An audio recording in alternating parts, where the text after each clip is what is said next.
Hai,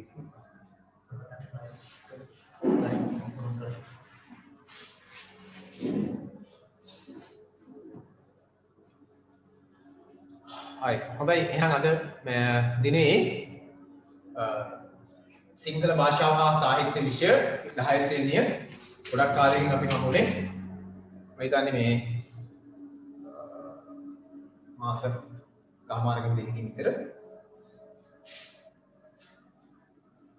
කාටද ගැටලුවක් තියෙනවා මයික් එක ඔන් කරලා අහන්න එහෙනම් උත්තර දෙන්නත් පුළුවන් අපිට කලින් 10 අපි 11 වසර පිට කලින් 11 වසර පැය දෙකකින් පොඩි පොඩි ගැටලු ටිකක් ආවනවා මම ඒවා ඔක්කොම අපි සම්පූර්ණ කරගෙන තියෙනවා අපේ චාමර සර් තාම ඉන්නවා මෙතන මේ උදව් කරමින් තාම සර් මම හිතන්නේ ඒ දොස් දින ඔක්කොම නිවැරදි කරා ඉතින් මම හිතන්නේ ඔයගොල්ලන්ට මොන හරි එහෙම අහන්න දේවල් තියෙනවා නම් දරුවනේ මයික් එක ඔන් කරලා අහන්න යන අතර තුනක් ගැටලුවක් නැහැ ඔයගොල්ලන්ට දැනට මේ කියන දේවල් ඇහෙනව නේද හොඳ ඔර එක්කෙනෙක් කියන්න පොඩක් මයික් ඔන් කරලා හොඳට ඇහෙනව නේද ඇහෙනවා හරි එහෙනම් අපි මේ පටන් ගමු ඔයගොල්ලෝ මම පන්තිය තුල ලබා දුන්නු නිබන්ධනයක් ඇති අද මම අපේ වෙබ්සයිට් සර්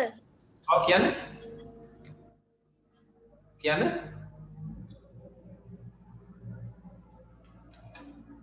හරි පන්ති තුල ලබා දුන්නු නිබන්ධනයක් ඇති මේ අර වාක්‍ය රීති නිබන්ධනය ඒක මම අද වෙබ්සයිට් එකට දැම්මා අපේ සයිට් එකට දැම්මා ඔබට ඒක අලුතෙන් සහභාගී වෙලා ඉන්න නේද ඔබට පුළුවන් එකෙන් ගන්න ඒ උදේ ඇප් එක ගන්න තිබුණා ඒක අරගෙන ඒක සූදානම් කරගන්න අපලා ඊට අමතරව අද තව කොටසක් ඔබට ඒ මම වෙබ්සයිට් එකට දැම්මා මේ අර සාහිත්‍ය විෂයේ ඔබට අදාළ නැත්නම් 10 වසරට අදාළ පාඩම් හතේ සාරාංශ නිබන්ධනයක්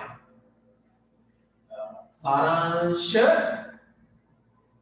නිබන්ධනයක් අද මම ඇතුළත් කරලා ඇති ඔබ මම හිතනවා ඒක print කරගන්න පුළුවන් නම් පුළුවන් අය තිබ්බනම් print කරගත්තා ඉන්නවනම් හොඳයි. එහෙම නැති වුණා කියලා ගැටලුවක් නෑ. ඒක දැන් වුණත් ඔබට පුළුවන් කොල කැලලක් අරගෙන ඉවරලා ඒකට අදාළ සටහන හදාගන්න. ඒකට එන්න ඕන දේවල් ටික හදාගන්න. මම ඔබට පෙන්නන්නම් අද ඔබට එකතු කර ඔබට මේ වෙබ්සයිට් එක මම දැම්ම සමහර අයට ලැබෙන්නේ නැත්නම් බලා ගන්න පුළුවන්. මෙන්න මේක. මෙන්න මෙහෙම එකක් ඔබට මේ අද මම අපේ අන්තර්ජාලයට දැම්මා ඔබට භාගත කරගන්න කියලා දැම්මේ. එහෙම නැtei කියලා ගැටලුකුත් නැහැ. මේ සටහනක් තියෙන ඉතාලම සරල සටහනක් තියෙන්නේ. මේ සටහනෙන් පුළුවන් අපිට 10 වසරේ ඔක්කොම පාඩම් ටික 10 වසරේ ඔක්කොම පාඩම් ටික කියන්නේ සාහිත්‍ය පාඩම් 7 10 වසරේ දාලා සාහිත්‍ය පාඩම් 7 10 වසරේ දාලා සාහිත්‍ය පාඩම් 7 පුළුවන් අපිට මෙතනින්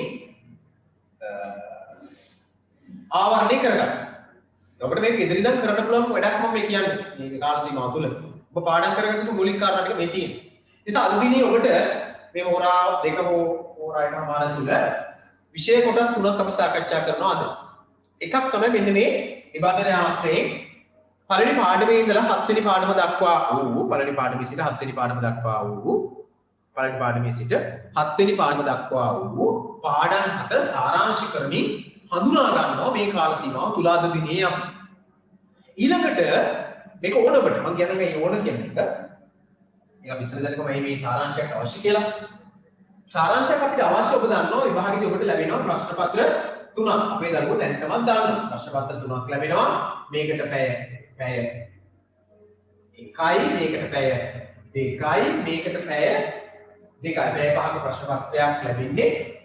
එතකොට මේ ප්‍රශ්න පත්‍ර තුනේ මේක පිළිපැස්න 40 ප්‍රශ්නය, මේක ව්‍යාකරණ පේපර් එක, මේක සාහිත්‍ය ප්‍රශ්නය. මේවට ලකුණු ලැබෙන විදිය ගත්තොත් මේකට ලකුණු 40යි, මේකට ලකුණු 80යි, මේකට ලකුණු 80යි. මේ ලකුණු 200 ගන්න තමයි අපි උත්සාහ කරන්නේ. ඔබ මොන හරි අපේ පේන්නේ ගැටලුවක් තියෙනව නේද? අශිනී පේන්නේ නැහැ නේද මේක ඔයගලට? පේන්නේ නැහැ නේද? පේනවා සර්. මේ රතු පාට ඉරි වගේ ගිහිල්ලා පේනවද නෑනේ? රතු පාට ඉරි ගිහිල්ලා. දැන් හරි නේ. පේන වෙනද? දැන් හරි. හරි. මයික් ඔන් ඔෆ් කරන්න. ඊළඟට මේ දැන් බලන්න මේකේ මේ ගැන අපිට අදහසක් තියෙනවා මම අර විෂය කට කොටස ගත්තේ මෙන්න මේ ප්‍රශ්න පත්‍රයට අදාළව. මේ ප්‍රශ්න පත්‍රයට දාලා දරුවෝ දැන් ඔයගොල්ලෝ මේ ගැටලුවක් නැහැ මේ ඔය LAN ෆෝන් එකකින් data අරගෙන යනවා නම් ගැටලුවක් නැහැ. يعني router එකකින් යනවා නම් ගැටලුවක් නැහැ. ඔබ ෆෝන් එකේ තියෙන data වලින් යනවා නම් අරගෙන ලබා ගන්න ඔබ ඔය web cam එක on කරන් ඉන්නකොට වැඩිපුර ප්‍රමාණයක් ඔබගෙන් data වැය වෙනවා. එකක් මතක තබා ගන්න ඕන සමහර දෙයක ටෙක්නික් ගන්න. මම කියන්නේ ඔබට අවශ්‍ය නම් ගැටලුවක් නැහැ. මේ ප්‍රශ්නයක් නෑ ඔබ මේක දිහා මොකද ඔබ cam එක ඔබ on කරයි කියලා ඔබට ඔබ පේන්නේ මට විතරයි. මට පේන්නේ නැහැ නේද? නිසා අනිත් අය පේන්නේ නමුත් මම කියන්නේ වෙබ් කැම් එක ඔන් කරන් ඉඳිද්දි තියෙන ප්‍රශ්නේ ඔයගොල්ලෝ මතක තබා ගන්න ඕන ඔබගේ වැය වෙන data ප්‍රමාණය වැඩි වෙනවා. නිසා වෙබ් කැම් එක වෙනුවට අපි නිකන් මයික් එක විතරක් අකින්න ඔබට මාව පේනවනේ ගැටලුවක් නැහැ. ඒ නිසා මේ ඒ ටික විතරක් දැන්ට පේන්නේ නැති වෙයි. මම කියන්නේ මේකෙන් ආයෙ මොනක් පස්සේ නෙවෙයි. ඒ නිසා දැනට මතක තබා ගන්න මේ ඔබට මේ තිරේ දිස්සන මෙන්න මේ සාරාංශය බලාපොරොත්තු වෙන්නේ ඔබට මෙන්න මේ තුන්වෙනි ප්‍රශ්න පත්‍රයේ විභාගයේ උත්තර ලියන තුන්වෙනි ප්‍රශ්න පත්‍රයේ ප්‍රශ්න පහෙන් පළවෙනි එක දෙවෙනි එක දෙක තුන කියලා ප්‍රශ්න පහක් එනවනේ මේ බලන්න මෙන්න මේ ප්‍රශ්න පත්‍ර තුනක් නේ පළවෙනි ප්‍රශ්න පත්‍රය දෙවෙනි ප්‍රශ්න පත්‍රය තුන්වෙනි ප්‍රශ්න පත්‍රය මේකට පැය 1යි මේකට පැය 2යි මේකට පැය 2යි මේක ප්‍රශ්න 40 මේක මේක ප්‍රශ්න 40 ඊට පස්සේ කවවර ප්‍රශ්න ඉන්නේ මේකෙන්නේ ව්‍යාකරණ ප්‍රශ්න ටික දෙකෙන්නේ සාහිත්‍ය ප්‍රශ්න. එතකොට මේ ලකුණු 40 මේක ලකුණු 80 මේක 80. ඔය විදිහට පේපර් තුනක් ඔබට ලැබෙන විභාගෙදී පැය 5ක්. ඒ පැය 5න් පේපර් එකෙන් තුන්වෙනි ප්‍රශ්න පත්‍රය නැත්නම් සාහිත්‍ය ප්‍රශ්න පත්‍රයේ පළවෙනි ප්‍රශ්නය දෙවෙනි ප්‍රශ්නය තුන්වෙනි එක හතරවෙනි එක 5 6 7 8 දක්වා ප්‍රශ්න 7ට අවශ්‍ය කරන දැනුම තමයි මේ අපි ඉස්සෙල්ලාම කතා කරන මේ සාහිත්‍ය කොටසේ කතා කරන්නේ. මේ සාරාංශ නිබන්ධනයෙන් ගත්ත එක. එතකොට ඒකේ මතක තබා ගන්න අවශ්‍යයි පළවෙනි ප්‍රශ්නය අනිවාර්ය ප්‍රශ්නයක් ප්‍රශ්න 20යි ලකුණු 20යි මෙන්න මේ ලකුණු 20 ගන්න තමයි අර ඔබට මම දීලා තියෙන සාරාංශ නිබන්ධනයේ ඕන ඒකට තමයි ඒක ඕන ඒකෙන් පුළුවන් අපිට ලකුණු 20 ඉතාලම ලේසියෙන් පහසුවෙන් පාඩම් කරගන්න සාරාංශ නිබන්ධනය ඔබට මම දුන්නු නිබන්ධනයේ නැති වුණා ඔබට ඕන නම් ඔයිට වඩා විස්තරාත්මක ඔබම අතින් ලියන එකක් හදාගෙන ඉවරලා ඔබගේ ඔබ පාඩම් කරගෙන දැන එල්ල ගන්න පාඩම් ටික පේනවා පාඩම් වල අතුරු වෙන ඔක්කොම ටික අපිට පුළුවන් බලන්න. ඒක නිසා අපිට පුළුවන් ඔය කිව්ව විදියට මෙන්න මේ ඔබ කිව්ව විදියට මේ නිබන්ධනය පරිශීලනය කරලා ඔබ ගාව තියෙන පරිදි දිස්සෙන්නේ නැති වෙති. ඔබ ගාව තියෙන නිබන්ධනේ ඔය පාඩම් ටික පාඩම් ඔබට අදාළ තියෙන පාඩම් 7යිනේ. ඔබට අදාළ පාඩම් 7යි තියෙන්නේ. හරි? ඒ පාඩම් 7 මම හිතන්නේ ඔයගොල්ලන්ට 7 වෙනි පාඩම දක්වා පමණයි. ඒ පාඩම් ටික ඔබට සාරාංශ කර ගැනීම වටිනවා. මෙන්න මේ ලකුණු 20. මේ ලකුණු 20 වටිනවා. ඇයි වටින්නේ? මේ ලකුණු 20 අපි ගෙදරින් අරන් යන්නේ. ඒ කොහොම එහෙම කියන්නේ? ඒ කියන්නේ දරුවෝ ඔයගොල්ලන්ට තියෙන සාහිත්‍ය පොතක්. ප්‍රශ්න මෙන්න මේ සතර කම්මන්ත්‍රණින් පටන්ගෙන සාහිත්‍ය ඉතිහාසය සැකමින් කියන පාඩම දක්වාගෙන 17 16 පාඩම් සාහිත්‍ය පාඩම් 16 අර කොටසත් එක පාඩම් 17 දක්වා පාඩම් ටිකෙන් 10 වසරේදී පාඩම් 7ක් අදාළ වෙනත් හැරයන් පාඩම් දක්වා 7 අදාළයි. එතනට තියෙන ඒ දක්වා තියෙන කොටස මතක තබා ගන්න ඕන දෙයක් තියෙනවා. ලකුණු 20ක් අපිට ගෙදරින් අරන් යන්න පුළුවන් ප්‍රශ්නේ. මේ ලකුණු 20 අපිට ගෙදරින් අරන් යන්න පුළුවන්. මොකද කරන්න ඕන? හරි සරලයි. හරි සරලයි කරන්න කියන වැඩි. කොහොමද කරන්නේ? මෙන්න මේ පොතේ තියෙන සාහිත්‍ය පොතේ තියෙන පළවෙනි පාඩම් 7 හොඳට පරිශීලනය කරන්න ඕන. ඒ කියන්නේ හැඳින්වීම තුල අඩංගු සියලු කාරණා පාඩම් කරන්න. මොකද කරන්න ඕන? හැඳින්වීම තුල තියෙන සියලු කාරණා පාඩම් කරන්න ඕන. පළවෙනි පාඩම් 7. හැඳින්වීම තුල මොනවද තියෙන්නේ? හැඳින්වීම තුල පාඩමේ නම තියෙනවා. මුල් කෘතිය තියෙනවා. සාහිත්‍ය යුගය තියෙනවා. නිර්මාණකරුවාගේ වෙනත් කෘති තියෙනවා. ඊළඟට පාඩමේ අන්තර්ගතයේ පිළිබඳ යම් හැඳින්වීමක් තියෙනවා. ඔන්න ඔය වගේ යම් කාරණා ටික හැඳින්වීම හැම පාඩමකම හැඳින්වීමේ මුලට එකතු කරලා තියෙනවා. ඒතකොට ඒ ටික හොඳට බලන්න තමයි මම මේ වගේ ආකෘතියක් ඔයගොල්ලන්ට එකතු කරලා දෙන්නේ සාරාංශ නිබන්ධනය. මේ එකින් එක අපි අදම කරගන්න බැරි එකින් එක අපි හොඳට පරිශීලනය කරන්න ඕන. මොකද එතකොට මේක අපි සූදානම් කරගත්තාම මම ආපහු කියන මේ වගේ ආකෘතියක් හදලා මේ අවුරුද්දට දාලා ආකෘතියක් හරි මේ පළවෙනි පාඩම් 7නේ මේ 7 ආකෘතිය හදලා මේ වගේ ආකෘතිය අපිට වඩා තව කාරණා වෙනවා අපිට හදාගන්න පුළුවන් නිදහස තියෙනවා. අරගෙන ඉවරලා ඔබ පාඩම් කරන තැන ඔබට පේන්න ටිකක් ලොකු පොලයක් අරගෙන ඉවරලා ඒකේ හදලා ලස්සනට මේ විවිධියක විතරිස්තන පේනවලු. එබැයි එකේ කාරණා වෙන වෙන පාඩම් වලින් ලියන්න. ඊළඟට මේක ඔබ අත තියාගන්න විභාගයට යන කිට්ටු වෙලා විභාගයට යන පැයකට තේරුනොත් ඔබ විභාග යන අවස්ථාවක් වුණ තේන විභාග ඉවර වෙලා මේක අරගෙන අපිට පුළුවන් අවසාන වශයෙන් සාහිත්‍ය විවර කියන්න අවසාන වශයෙන් මේ පාඩම් එකතු වෙලා මෙන්න මුල් කෘතිය වෙන සාහිත්‍ය විදිය කෙටියෙන් බලාගෙන ඉන්න කියාව තියෙනවා. ඒක වටිනවා විභාගෙට. ඇයි වටින්නේ? අපි කලින් පාඩම් කරේ නැවත වතාවක් මේ නිහිර ගන්න අවසානයි.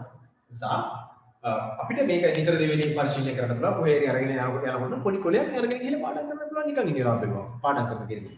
මම කියන්නේ අපි මේ සූදානම්. නිසා ඔබ මෙන්න මේ කිව්ව කාරණාත් එක්ක මෙන්න මේ පළවෙනි ප්‍රශ්නයට සූදානම් කිරීම තමයි මේ නිබන්ධනයේ පළවෙනි පාඩම. මොකද අපි දන්නේ නැහැ අපිට කොයිතරම් ප්‍රමාණයක් මේ තියෙන වසංගත විසනකාරී වසංගත තත්ත්වයක් එක්ක කොයිතරම් විශේෂ කාරණා ප්‍රමාණයක් අපිට මේ තාක්ෂණයේ භාවිතයෙන් හෝ එහෙම නැත්නම් මම හිතන්නේ මාසස්තාව අතිදීකින් සමහර වෙලාවට වාතාවරණය යහපත් වුණොත් 50 පදනමින් හරිය විරුද්ධ කරගෙන හිටියා තිබුණා ලෝකේ ගන්න. කොහොම නමුත් එහෙම නොවුන අපි මේවා කතා කරලා තියන්න.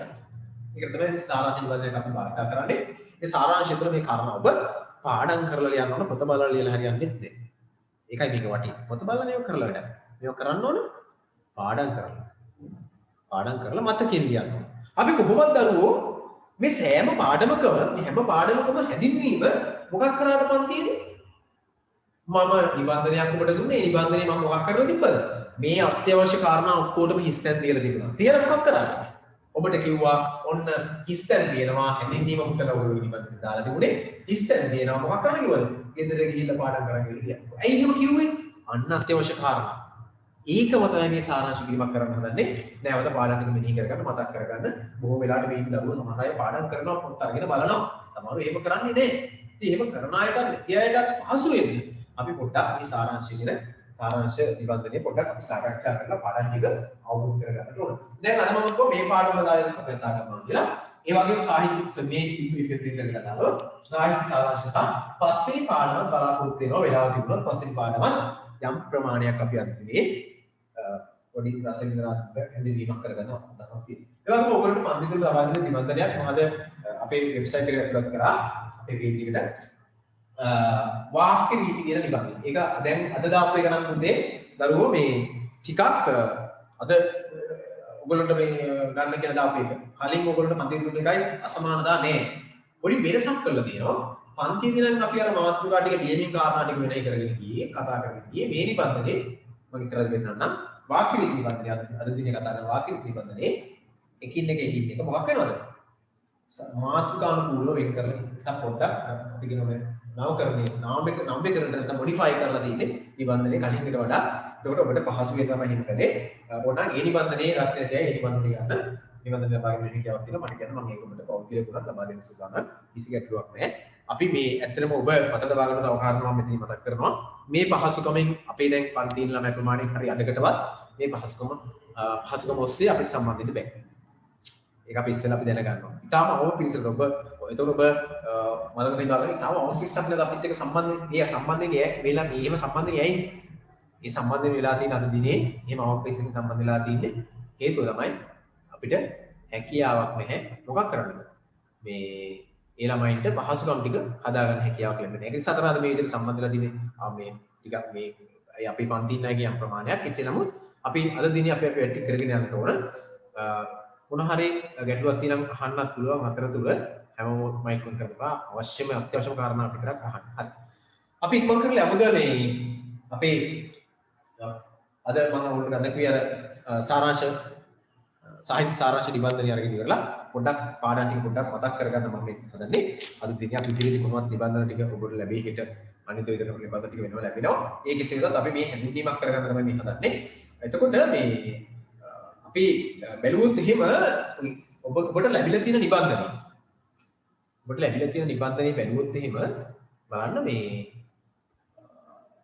පාඩම් 8ක්ම දෙන්න පුළුවන් ඔබට ලැබිලා තියෙන. ඒ කියන්නේ පාඩම් 7 ඔබට අදාළ නිබන්ධනය පාඩම් 7 ඔබට අදාළ 10ට අදාළ පාඩම් 4 බලා ගන්න ඕන. මේ පාඩම් 7 අපි සාරාංශයක් හදන්නේ කොහොමද? විභාගෙට අත්‍යවශ්‍ය කාරණා ටික මොනවද කියලා. ඒකේ පළවෙනි පාඩමට ගියොත් ඕගොල්ලෝ හොඳට කියවලා තියෙන්නේ. හොඳට පරිශීලනය කරලා තියෙන පළවෙනි පාඩම. පාඩමේ නම මොකක්ද දරුවෝ? සතර කම්මන්ත්‍රණය. සතර කම්මන්ත්‍රණය. සතර කම්මන්ත්‍රණය කියන පාඩම අපි ගත්තොත් ඒ පාඩම ආශ්‍රයෙන් අපිට මෙන්න මේ පළවෙනි ප්‍රශ්න විසඳ දාලා ගත්තොත් මෙන්න මේව අහන්න පුළුවන්. ওই පාඩමෙන් අහන්න පුළුවන් පාඩමේ නම. මුල් කෘතිය අහන්න පුළුවන්. පාඩමේ නම, මුල් කෘතිය, මේ වගේ දේවල් අහන්න පුළුවන්. ඒ නිසා ඔබ මේ ටික බලා ගන්නට ඕනේ. ඒක නිසා තමයි මේක ඔබ සූදානම් කරගන්න අවශ්‍ය. අද මේ ටික මේක යම් වෙලාවක කරන් සාකච්ඡා කරලා ඊට පස්සේ අවශ්‍ය වුණොත් ඔයගොල්ලන්ට පුළුවන් ඕනනම් අවශ්‍ය වුණොත් ඔයගොල්ලන්ට පුළුවන් ඕගොල්ලෝගේම සටහනක් හදලා ලස්සනට අස්සනක් තකරෝලින් තමයි වඩා කරගෙන හදාගන්න. පළවෙනි පාඩම. පළවෙනි සාහිත්‍ය පාඩම අපි සාකච්ඡා කරලා තියෙන්නේ නිබන්ධනයක් ලැබෙලා තියෙනකොට ලැබිලා ඇති නිබන්ධනයක්. අද මේ කියන්නේ කියන්නේ හරි පොඩ්ඩක් පන්ති ලැබෙන නිබන්ධනයේදී අපි වැඩ යම් ප්‍රමාණයක් අවසන් කරලා තියෙන්නේ. සිරසෝකේ යම් කොටස් දෙකක් ඇති ඒකට සාකච්ඡා කරන්න අවශ්‍ය දේවල්. කෙසේ නමුත් මතක තියාගන්න ඕන දෙයක් තියෙනවා. සතර කම්මන්ත්‍රණය කියන පාඩම උදාගෙන තියෙන්නේ 550 ජාතක කතා පොතේ. මුල් කෘතිය කියන්නේ උදාගත් ග්‍රන්ථයක් නෙවෙයි. ඔන්න 550 ජාතක කතා පොත අපි දන්නවා. 550 ජාතක කතා පොත රචනා වෙන්නේ කුණ්ණෑගල සාහිත්‍යවිද කියලාත් අපි දන්නවනේ. එතකොට කුණ්ණෑගල සාහිත්‍යවිද රචනා වුණු 550 ජාතක කතා පොතේ ඇත්තම ජාතක කතා කීයද දරුවෝ තිබුණේ? 547යි. 547යි. ව්‍යවහාරයේ නැත්නම් භාවිතයේ පහසුර තමයි ලෝක 550 කියලා අපි ඒව දන්න සාමාන්‍ය කාරණා අපි අපි ඉගෙන ගත්ත කාරණා. ඊළඟට ගත්තොත් එහෙම ඊළඟට ගත්තොත් 550 ජාතක කතා පොත රචනා වෙන්නේ කුණ්ණෑගල සාහිත්‍යවිද කියලා කිව්වනේ. ඒතර ඒ කුණ්ණෑගල සාහිත්‍යවිද කවර රජ දවසද කියලාත් අපෙන් අහන්න පුළුවන් නේද? මොන රජ දවසද? සතරවන පණ්ඩිත පරාක්‍රම බහු රජ දවස. මේක රචනා වෙන්නේ. සතරවන පණ්ඩිත පරාක්‍රම බහු රජ දවස. මොන ඇමතිවරයාද මේකට අනුග්‍රහ දැක්වේ නැත්නම් ඇරයුම් කළේ? වීරසිංහ පතිරාජ ඇමතිවරයාගේ ආරාධනය නැත්නම් අනුග්‍රහයෙන් තමයි මේක රචනා කළේ කියලාත් අපි දන්නවා. දැන් ඔය ටික ඔයගොල්ලන්ට පුළුවන් වෙන ඉබාරි. ඔය ටික අහන්න. ඔය මොකක් හරි එකක් අහන්න පුළුවන්. පාඩමේ නම කතුරේ කියන්නේ කතුරයක් නැහැ කියලා කියන්නේ ඇයි? බහු කතුරක් නිසා කතුරෙක් නැහැ මේකට. ඒතර කතුරෙක් නැහැ කියන එක අදහස් කරන්නේ කවුරුත් රචනා කරන්න නැහැ කියන එක නෙවෙයි.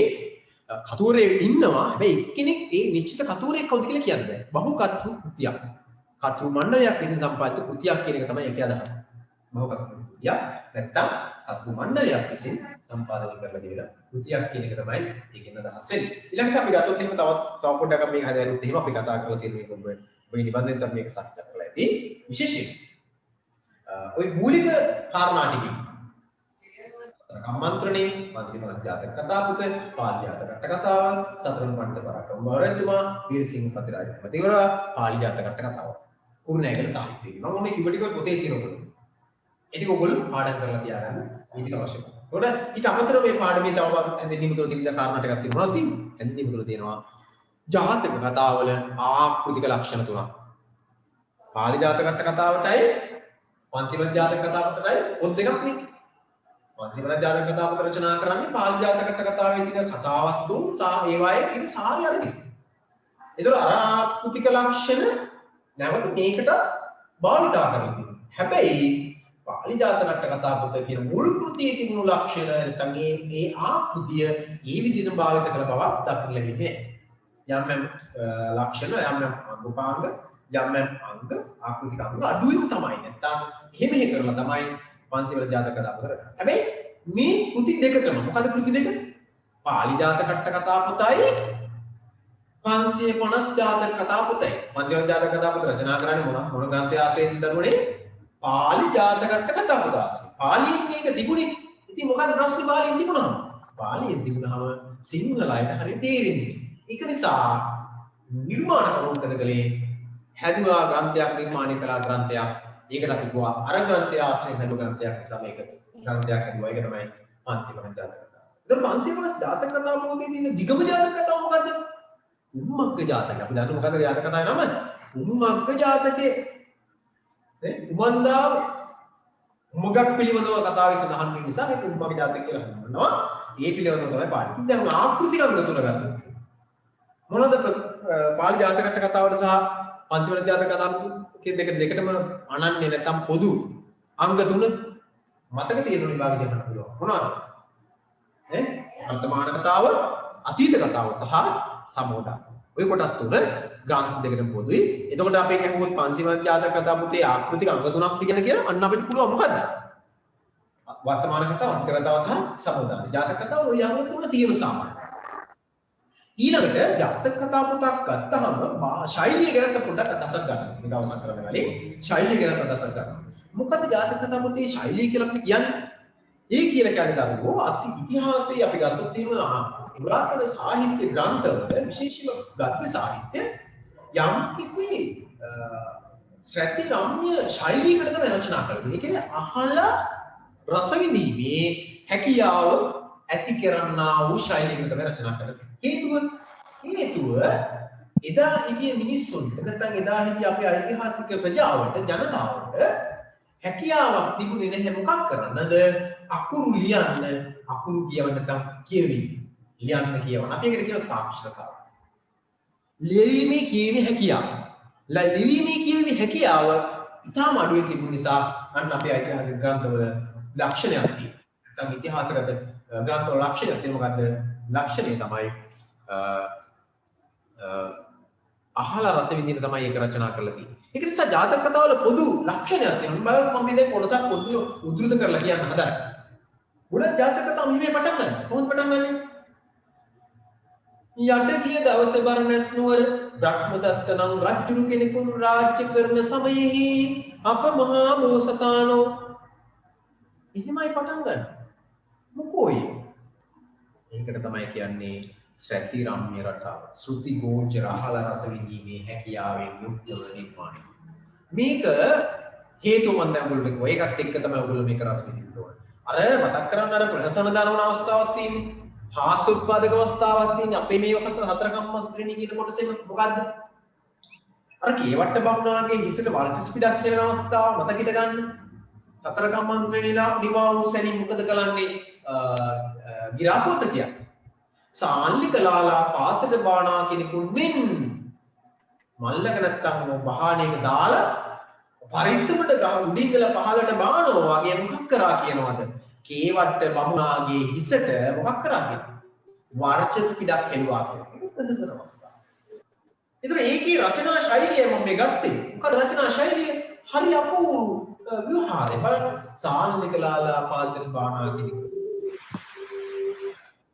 ඒ පොඩ්ඩක් ඔබගේ අවධානයට ගන්න ඒ රචනා කිරීමේ ශෛලිය යම් කිසි වෙනසක් මේ පුරාතන සාහිත්‍ය ග්‍රන්ථවල දක්වන්න ලැබෙනවා. ඉතින් එහාට තව ගියොත් එහෙම දැන් ওই ටික ඔබට ওই ටික අමතරව දැන් ඔන්න දෙකයි කොටස්. මූලික හැඳින්වීම එක. හැඳින්වීම විතර මූලික කොටස. පාඩම වෙනවා කතුරයි ටික. ඊළඟට දෙවෙනි කොටස මම කිව්ව මොකද්ද? ආකෘතික ස්වභාවය. ආකෘතික අංග. ප්‍රධාන ආකෘතික අංග තුනක් තියෙනවා. වර්තමාන කතාව, අතීත කතාව, සමාදානය කියලා. ඉතින් මේ ග්‍රන්ථ දෙකේ මේ ලක්ෂණ දක්වන්න ලැබෙනවා. ඊට අමතරව ගත්තොත් එහෙම තව එකක් තියෙනවා මේ හැඳින්වීම තුලින් අපි මේ ඉගෙන ගන්න දැනගන්න. ඒක වෙනම ඉගෙන ගන්න ඕනේ. මේ මොකද්ද? ඊ තමයි මේ සතර කම්මන්ත්‍රණී කියන පාඩමේ තියෙනවා හැඳින්වීම තුල යම් ග්‍රන්ථ සමුදායක්. ග්‍රන්ථ ටිකක්. මොනවද තියෙන ග්‍රන්ථ? අන්න ඒ ටික ඔයගොල්ලෝ පාඩම් කරගන්න. දැන් ඔබට මම අද දිනේ ලබා දීලා තියෙන නිබන්ධනය තියෙනව නේද? කතුවරයාගේ වෙනත් කෘති කියලා. ටේබල් එකකට කොලම් එක. අන්නේ කතුවරයාගේ වෙනත් කෘති කියන දැන එන්නට ඕන කතුවරයාගේ කෘති නොවේ මේවා. හැබැයි වෙනත් කෘති කියන එකට අදාළව එතන ලියවෙන්නට ඕන. නැත්නම් එතනට එන්න ඕන ග්‍රන්ථ ටික තමයි තියෙන්නේ. ඒකෙන් පැහැදිලිව කාරණා දෙකක් අහනවා විභාගෙදී. එකක් අහනවා මොකක්ද අහන්නේ? අපෙන් අහනවා 550 ජාතක කතා පුත ආශ්‍රයෙන් රචිත ගී කාව්‍ය ග්‍රන්ථ දෙකක් හෝ තුනක් නම්. ඒක වෙනම තියෙනවා විභාගෙත් දෙපාරක් අහලා තියෙනවා. ඔබට ඔබගෙන් නැවත අහන්න පුළුවන්. මොනවද ගී කාව්‍ය දෙක තුනක් තියෙනවා. මොනවද තියෙන පාඩම් තියෙන ගී කාව්‍ය. මුදේ උදාවත, සසදාවත, කවුසිල. අන්න අපිට මතක් වෙනවා දැන් විභාගෙ. ඊට අමතරව අපෙන් අහන්න පුළුවන් විභාගෙ. අපේ සාමාන්‍ය දෙන්නීමටත් 550 ජාතක කතා පුත ආශ්‍රයෙන් නිර්මාණය වෙලා තියෙන රචනා කරලා තියෙන පරිවාර නැත්නම් ඊට අදාළ ඒ ආශ්‍රයෙන් රචනා කරලා තියෙන වෙනත් ග්‍රන්ථ කිහිපයක් එකක් නම් කරලා නැත්නම් කිහිපයක් නම් කරලා දෙකක් නම් කරන්න කියලා කියනවා. මොනවද තියෙන පරිවාර නැත්නම් ඒ ආශ්‍රයෙන් රචනා කරලා තියෙන එක උදාහරණ. ගොඩාක් තියෙනවා. විශාල ප්‍රමාණයක් තියෙනවා. ඒක අපි කියන්නේ සිංහල සාහිත්‍යයේ මුදුන් මල්කඩ තමයි 550 ජාතක කතාව. මොකද 550 ජාතක කතාවත අපේ සාහිත්‍ය කෙතේ නොතිබෙන්නට ඒ ආශ්‍රයෙන් රචනා වුණු විශාල ග්‍රන්ථ ප්‍රමාණයක් අපිට මොකක් වෙන්නට තිබ්බද? අහිමි යන්නට තිබ්බා. ඔබගේ පොතේ සඳහන් වන මෙන්න මේ ග්‍රන්ථ ටිකත් එහෙමයි. මොනවද? කාවිශේඛරේ ගුත්තිල කාවේ. කාවිශේඛරේ ගුත්තිල කාවේ. සඳකිඳුරුදා කව. ඔයගොල්ලෝ දෙවෙනි පාඩමේ හමු වෙන ගුත්තිල කාවේ නේ කොටස්. ඉතින් ඉගෙන ගන්න වෙන්නේ. මං කියන්නේ කොයිතරම් පද්‍ය කෘති බිහි වෙලා තියෙනවද 550 ජාතක කතා පොත ආශ්‍රයෙන්. මොනතරම් නාට්‍ය ප්‍රමාණයක් බිහි වෙලා තියෙනවද 550 ජාතක කතා පොත ආශ්‍රයෙන්. ඒක අයින් කරනකො 550 ජාතක කතා පොතෙන් අපේ ඉතිහාසයේ ඉඳලා කොයිතරම් ප්‍රමාණයක සාහධර්ම කරුණු ප්‍රමාණයක් අපේ බෞද්ධ පරිසරයක බෞද්ධ සමාජයට එකතු කරගෙන තියෙනවද 550 ජාතක කතා පොත ආශ්‍රයෙන්. නිකම් හරි 550 ජාතක කතා පොත කියලා එකක් තිබුණ නැත්නම් අපේ මේ සාහිත්‍ය කෙත විතරක් නෙමෙයි මේ සමාජයේ සාර ධර්ම කෙතත් මොකක් වෙන්නද තිබ්බද? මීට වඩා වෙනස් මුහුණක් ගන්න පුළුවන්. එතන මේක නොතිබුණා නම් කියන තැන ඉඳන් බලුවහම තමයි අපිට තේරෙන්නේ අනේ කොයිතරම් වටිනා කියන ග්‍රන්ථයද 550 ජාතක කතා පොත. අපි ඇත්තටම ගත්තොත් ඔබ බණ කතා ගත්තත් බණ කතා සමුදායක් බිහි වෙන්නේ විශාල ප්‍රමාණයක් බිහි වෙන්නේ 550 ජාතක කතා පොත. නිසා 550 ජාතක කතා පොත ඒකයි මම කිව්වේ සාහිත්‍ය අමරේ නැත්නම් අපේ සිංහල සාහිත්‍යයේ මුදුන් මල්කඩ කියන්නේ. ඒක තමයි ඉහළින්ම තියන්නේ. කියන්නේ අපේ සාහිත්‍ය අපේ සිංහල සාහිත්‍යයේ තියෙන පොට්ටි කොක්කෝම අපිට දුන්නොත් වැදගත්කමට අනුව ඉහළින්ම වැදගත් එක ඉහළින් තියන්න කිව්වොත් කවුරුත් එක ගෙවි මම හිතන්නේ අපි කවුරුත් දරුවනේ මේ අපිට දීලා තියෙන මේ ලංකාවේ තියෙන ඔක්කොම සාහිත්‍ය ග්‍රන්ථ ටික අරගෙන ගත්තොත් එහෙම ওই ග්‍රන්ථ වලින් වටිනාම ග්‍රන්ථය. එහෙම නැත්නම් ওই ටික හරියට පෙරගස්සන ගොත් වටිනාකම එක ඉහළින් තියන්න කිව්වොත් අපි මුදුනින්ම තියන්නේ මොකද්ද? 550 ජාතක කතා. ඒක නිකන් මොනවද කියනවා නම් අර ಭಾರತයේ රාමායනය වගේ. ಭಾರತ රාමායනය වගේ තමයි අපිට මොකද්ද? මහා භාරතයේ රාමායනය කියන ග්‍රන්ථ දෙක ඉන්දියාවට ඒ තරම් වටිනවා වගේ අපේ සිංහල සාහිත්‍යයේ වටිනා ග්‍රන්ථ දෙක තමයි ග්‍රන්ථයක් තමයි 550 ජාතක. සමේ වටිනාකම අපි හරියට මේකෙන් තේරුම් ගන්න. ඊළඟට අපි මේක අවසන් කරමු මේ පාඩම දාලා මේ කාරණා. ඔක්කොම පාඩම විතර කතා කරන්නේ නැහැ. කොටසයි කතා කරන්නේ. අපි ඊළඟට ගත්තොත් මේ පාඩමෙන් අපෙන් අහන්න පුළුවන් මෙන්න දැන් අපෙන් අහන මූලික හැඳින්වීම. කතවරයා ඒක. ඊළඟට අපෙන් අහන්න පුළුවන් ආකෘතික ලක්ෂණ. ඊළඟට අපෙන් අහන්න පුළුවන් මොනවද? අන්න අපෙන් අහන්න පුළුවන් ඊළඟට ඒ හැඳින්වීම අග තියෙන කොටසක් තියෙනවා. එතනින් යම් කාරණා ටිකක් අහන්න පුළුවන්. විශේෂයෙන්ම මේ 550 ජාතක කතා විශේෂ උම්මක ජාතකයේ රචනා කිරීමේ ආරම්භ අහන්න පුළුවන්. දැන් ඔය කොහොමද අපි කවුරුත් දන්නව මොකක්ද උම්මක ජාතක රචනා කිරීමේ අරමුණ? අරමුණ තමයි අපි දන්නවා මොකද්ද? මහෝෂිත පඬිවරයාගේ බුද්ධිමය මහිමය ප්‍රකාශ කරනවා. නේද? උම්මක ජාතක රචනා. උම්මක ජාතකේ කලින් කතා කරා නේද? දීර්ඝ ජාතක කතාව කියලා. ඔව් දීර්ඝ ජාතක කතාව. මේක යම් යම් කොටසක් කලින් හදාarලා තියෙනවා. ඔබට මතක් කරලා තියෙනවා. මතක් කරගෙන උම්මක ජාතක යම් යම් පැනයන් අහපුවා. මහෝෂිත කුමාරයෙක් අහපුවා. ඒ දණ්ඩක ප්‍රශ්නේ නේද? මැණිකේ ප්‍රශ්නේ මැණික් වල මැණිකක් කියනවා ඒකේ ප්‍රශ්නේ තියෙනවා නේද? සමහර මේව අපිට අපි මේව ගැන යම් දසක් හිත ගන්න. සම මේ ටික මම ප්‍රමාණවත් හැඳින්වීම තුළින් ගන්න මේ ප්‍රශ්න දාලා ඊට අමතරව අපි ගත්තොත් එහෙම මතක තබා ගන්න ඕන දෙයක් තියෙනවා. ওই හැඳින්වීමට පාඩමේ අන්තර්ගතයෙන් දෙන්න පුළුවන් කාරණා ටිකක් තියෙනවා. පාඩමේ අන්තර්ගතය මොනවද අපි අවධානය ගන්නට ඕන? පාඩමේ අන්තර්ගතය අපි අවධානය ගන්නට අවශ්‍යයි. විශේෂයෙන්ම උද්දෘත පාඩ. ඒ කියන්නේ මොනවද? අවස්ථා සම්බන්ධිත උද්දෘත පාඩවල. අවුලරි කරපු ප්‍රකාශය. විභාගයේ අහලා තියෙනවා. අහන්නේ කොහොමද? එම ප්‍රකාශය හා සම්බන්ධ අවස්ථාවලිය. එම ප්‍රකාශය සිදු කළේ කවුරුද? එම ප්‍රකාශය ශ්‍රවණය කළේ කවුරුද? මේ ප්‍රකාශය ශ්‍රවණය කළා කෙනා ඉන්න අනතුර කොහොමද සිදු කළේද? අහන්න පුළුවන් වුණා. එහෙනම් අපි සූදානම් කරගන්න ඕනේ. ඊළඟට දෙන්න පුළුවන් අන්තර්ගතයේ මෙන්න මෙහිම ප්‍රශ්නෙකුත් ඒ පළවෙනි ප්‍රශ්නේ ඉස්සර දාලා දෙන්න පුළුවන් මොනවද මොනවද ප්‍රස්තාවලනේ උපමාවක් දීලා පාඩමේ උපමාවක් දීලා සාලකලා පාදන බාහනා කියන වගේ එකක් අරගෙන බලමු ඒ වගේ ගත්තත් ඒක දීලා කියයි උපමාව සහ උපමය මේක කරන්න. එහෙනම් අපි මොකද කරන්න ඕන? සූදානම් වෙන්න ඕන. දැන් උද්දෘත බලා ගන්න වෙනවා අන්තර්ගතයේදී. ඊළඟට උපමා රූපක හොඳට බලා ගන්නට ඕන. උපමා රූපක හොඳට බලා ගන්නට ඕන. තියෙන තැන් අර. ඊළඟට බලා ගන්න මේකේ තියෙන අමාරු වචන ටික තමයි. අමාරු වචන තියෙනවා. අමාරු වචන වල අර්ථයක් හොඳින් ග්‍රහණය කරගන්න. ඒතර අර්ථය අමාරු වචන හැම එකම අර්ථය නෙමෙයි.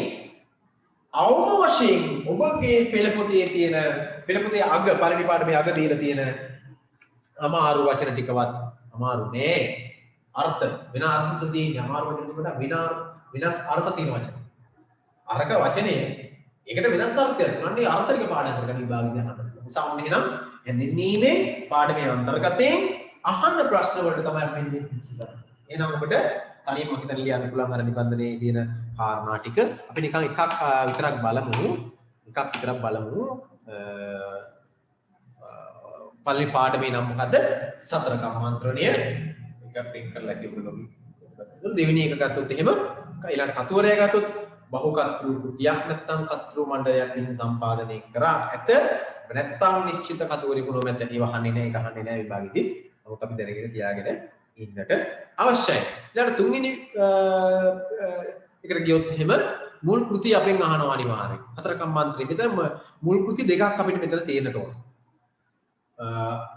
උපුටාගත්තු ග්‍රන්ථයට දාලා මුල් කෘතිය තමයි මොකද්ද? 550 ජාතක කතා පොත.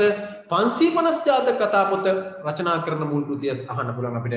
550 ජාතක කතා පොතේ මූලාශ්‍ර ග්‍රන්ථය විදිහට අහන්න පුළුවන්. මොකද්ද? පාලි ජාතක කතාව. නැත්නම් ජාතක කතාව කියලා ප්‍රමාණ. ඔන්න එහෙනම් හරි. හතර කම්මන්ත්‍රණය, කතුවරු මණ්ඩලයක් නැත්නම් කතුරු මණ්ඩලය සම්පාදනයයි මුල් කෘතිය කියලා ගත්තොත් මුල් කෘතිය වඩපත් වෙන්නේ ඔකේ මුල් කෘතිය කියලා අදහස් කරන්නේ ප්‍රශ්නට අදාළව ගලප ගන්නට ඕන. එක්ක පාඩමේ පුටාගත්තු ග්‍රන්ථය වෙන්නට පුළුවන් කියන හතර කම්මන්ත්‍රණ පාඩම පුටාගත්තු ග්‍රන්ථය කියලා කියන්න පුළුවන් අපිට. ඊට පස්සේ වෙන ජාතක කතා පොත වෙන්නට පුළුවන්. එහෙම නැත්නම් මුල් කෘතිය තවත් මුල් කෘතියක් තියෙනවා. 550 ජාතක කතා පොත රචනා මුල් කෘතිය. ඒ මොකද්ද? ඒ තමයි පාලි ජාතක කතාව. එහෙම නොලියා ජාතක කතාව කියලා ලිව්වත් පිළිතුර නිවැරදි. ඊළඟ සාහිත්‍ය යුගය අපිට වැදගත් විභාගෙදී අහනවා. අපි දන්නවා සාහිත්‍ය යුගය තමයි කුරුණෑගල සාහිත්‍ය යුගය කියලා. අපිට මේක පාඩම් කරන සටහන් කරලා හදලා තියාගන්න. කතුවරයාගේ වෙනත් නිර්මාණ කියන තැනට ගත්තොත් එහෙම කතුවරයාගේ වෙනත් නිර්මාණ නැහැ. මොකද කතුවරෙක් නැති නිසා. හැබැයි එතනට කතුවරයාගේ වෙනත් නිර්මාණ නෙවෙයි ලියෙන්නට ඕන ලියවෙන්නට ඕන.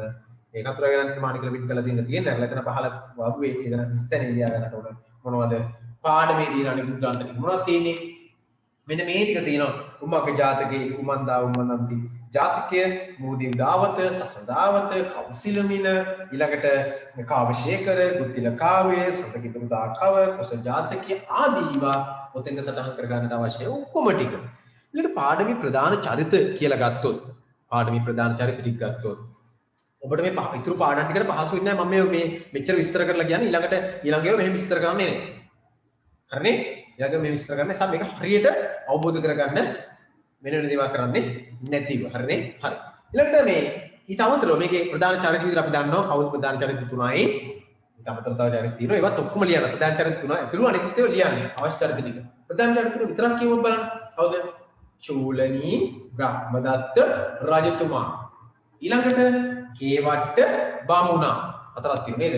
ඊළඟට මහෝෂධ පඬිතුමා. ඊළඟට වේදේක රජතුමා. ඔතන චූලනී බ්‍රහ්මදත්ත කියලා කිව්වේ චූල කියලා කියන්නේ කුඩා කියන එක නැත්නම් පොඩි කියන එක. චූලනී බ්‍රහ්මදත්ත රජතුමා. බ්‍රහ්මදත්තේ බොහෝ දේවල් දන්නවා හැබැයි ටිකයි දන්නේ. චූලනී බ්‍රහ්මදත්ත. කේවට්ට බමුණා. කේවට්ට කියලා කියන්නේ මොකක්ද කියලා අර්ථය අපි කතා කරලා ඇති. නිබන්ධනේ අරන් ඒව බලා ගන්න. කෙවුල නේද? කෙවුල කියන අදහසින් කේවට්ට කියන මාළු බාල කරාට කේවට්ට කියන අදහසක් කියනවනේ. එහෙනම් අපි අර්ථයක් ගත්තා. චරිත ටික ඔතනින් දැන් මේ මම ඔයගොල්ලෝට දීලා දෙන ආකෘතිය මදි වෙන්න පුළුවන් විදිහ. එකින් එක ලියද්දී ඔයගොල්ලෝට මේක හදන්න මේක හදා ගන්න. පාඩමට දාලා කෙටි විස්තරය ගත්තොත් ඔය කියන්නේ අර අරමුණ පාඩම රචනා කිරීමේ මේ උම්මගේ ජාතක රචනා කිරීමේ අරමුණ මහින්ද පඬිවරයාගේ බුද්ධිමය මහිමය කියාපානනේ එක ඒ වගේම ගත්තොත් එහෙම ඊට අවතරව ගත්තොත් එහෙම මේ පාඩමේ ප්‍රශ්න පිළිබඳව අහන්න පුළුවන් මේ පාඩමේ ප්‍රශ්න ටික ගැන අහන්න පුළුවන් විශේෂයෙන්ම වේදේ රාජ්‍ය ආරක්ෂා වූ ආකාරය ඊළඟට හාස්‍ය උපහාසය ගැන ඔක තියෙනවා කියලා ලියන්න පුළුවන් අපිට භාෂා රීතිය ගැන අහන්න පුළුවන් පාඩමේ කෙටි විස්තර කියලා ගන්න ඒකයි කියන්නේ කෙටි විස්තර දාලා ඔය කොටස ලියන්න පුළුවන් මොනවද ලියන්න පුළුවන් බුද්ධිමය මහිමේ පෙන්නීම මොහොත පඬේ බුද්ධ ඊට මදියෝ තමයි ඔයගොල්ලෝ හදලා ලියා ගන්න මොහොත පඬේ බුද්ධ දැන් ලියන්න එපා මොකද මන්නේ බුද්ධිමය පෙන්වීම ඊළඟට භාෂා රීතිය භාෂ උපහාසය ජනිත කරන බව ඊළඟට වේදේ රාජ්‍ය ආරක්ෂා වූ ආකාරය ඊළඟට අපි ගත්තොත් එහෙම චරිතවල සමවිෂමතාව ගැන සාකච්ඡා කරනවා පිළිසටහන වල ඇදලා කරන්නේ එහෙම සමවිෂමතාව ඊළඟට සමාජයේ දෙන පරිවර්තනයේදී හාන සමාජයේ පරිවර්තන මොකක්ද කියන්නේ හරි ඔන්න ඔච්චරයි දෙන්නීම පළවෙනි ටිකට ওই ටික හරියට පුළුවන් නම් අන්නර ලකුණු ඉස්සර දාලා දෙන්නීමක් අපිට කරගන්න. දැන් මේ හැම පාඩමක්ම මේ විදිහට අපි ඉස්සරහදී සාකච්ඡා කරගෙනමින් යන්නට අවශ්‍යයි. ඊළඟට ගුත්තිල ওই ටික ඔයගොල්ලෝ බලා ගන්න පාඩම වලින් කියව ගන්න දරුවනේ දැන් අතපසු කරලා තියාගන්න එක. මොකද මේවා හැම එකක්ම පාඩම් කරලා තියාගන්න. මොකද අපි මේ සූදානම් කරගෙන තියාගන්න මේ ගෙදරින් කාල සීමාව තුළ ඒ කාර්යයෙන් උපරිම ප්‍රයෝජනයක් අපි ලබා ගන්න යුතු නිසා පාඩම් කිරීම අත්‍යවශ්‍යයි. විශේෂයෙන්ම සාහිත්‍ය විෂයේ මේ අවබෝධය නැත්නම් නිකන් මොහේ ආඩි කර පාඩම් කරන අවබෝධය යුතුව පාඩම් කිරීම කළ යුතුයි. දැන් එහෙනම් ඔන්න මම පළවෙනි කොටස ඒ කියන්නේ මේ පළවෙනි පාඩම දාලා දෙයක් කතා කරා. ඔබට හැම කිසි ගැටලුවක් තියෙනවා අහන්න පුළුවන්. ඒකේ මොනවද තව වෙන්න ඕන මොන හරි කරලා තියෙන කාට හරි ගැටලුවක් තියෙනවා අහන්න. මොකද ගැටලුවක් තියෙනවා ඉක්මනින් අහන්න තියෙනවා නම් විතරයි ගැටලුවක්.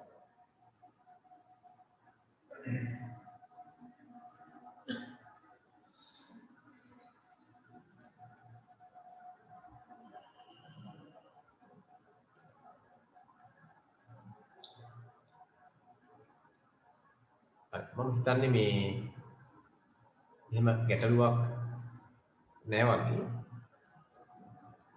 අපි ඉක්මන් කරලා බලමු එහෙනම් ඉතිරි කාරණා පාඩම් දෙක තුනක් කිසි පාඩම් හයකට අපි ඉක්මන් කරලා පොඩ්ඩක් අවධානය ගමු. මේක අපි අවසන් කරලා අවධානය ගමු කියලා. අපි ගත්තොත් දෙවෙනි පාඩම අපි කතා කරලා තියෙන්නේ ඔබට කවි ඔක්කොම ටික පාඩම්. 199කට 10 වසරේ හිටපු 99කටම පද්‍ය කවි කියන 34ම පාඩම. එතකොට අපිට හරි පහසුයි දරුවෝ. මෙන්න මේ කෙටි ප්‍රශ්න 20ක දාලා අහන ඕකෙන් අහන්නේ කොයි වගේ ප්‍රශ්නද අහන්නේ? අහනවා මෙම කොටසෙන් කවියක් දීලා කවි පදයක් දෙකක් හිස්තැන් තියලා දෙන්න පුළුවන්. අහන්න පුළුවන් කවි පද දෙකක් දීලා හිස්තැන් දෙන්න. අහන්න ඒක බලා ගන්න ඕන. මේකට ගන්න. ඔන්න ඒක අපේ පුළුවන්. කවි ටික පාඩම් කරලා නිසා අපිට ගැටලුවක් නැහැ. ඒක බුද්ධිල කාවේ හැදින්වීමෙන් ගත්තොත් එහෙම අපි ගත්තොත් එහෙම පාඩමේ නම බුද්ධිල වෙනනද මුල් කෘතිය අපෙන් එහුවොත් අපි දන්නවා මුල් කෘතිය මොකද්ද? බුද්ධිල කාවේ කතුවරය අපෙන් එහුවොත් කතුවරය කවුද? වැත්තෑවේ හිමියන්. අපි ඒක දන්නවා.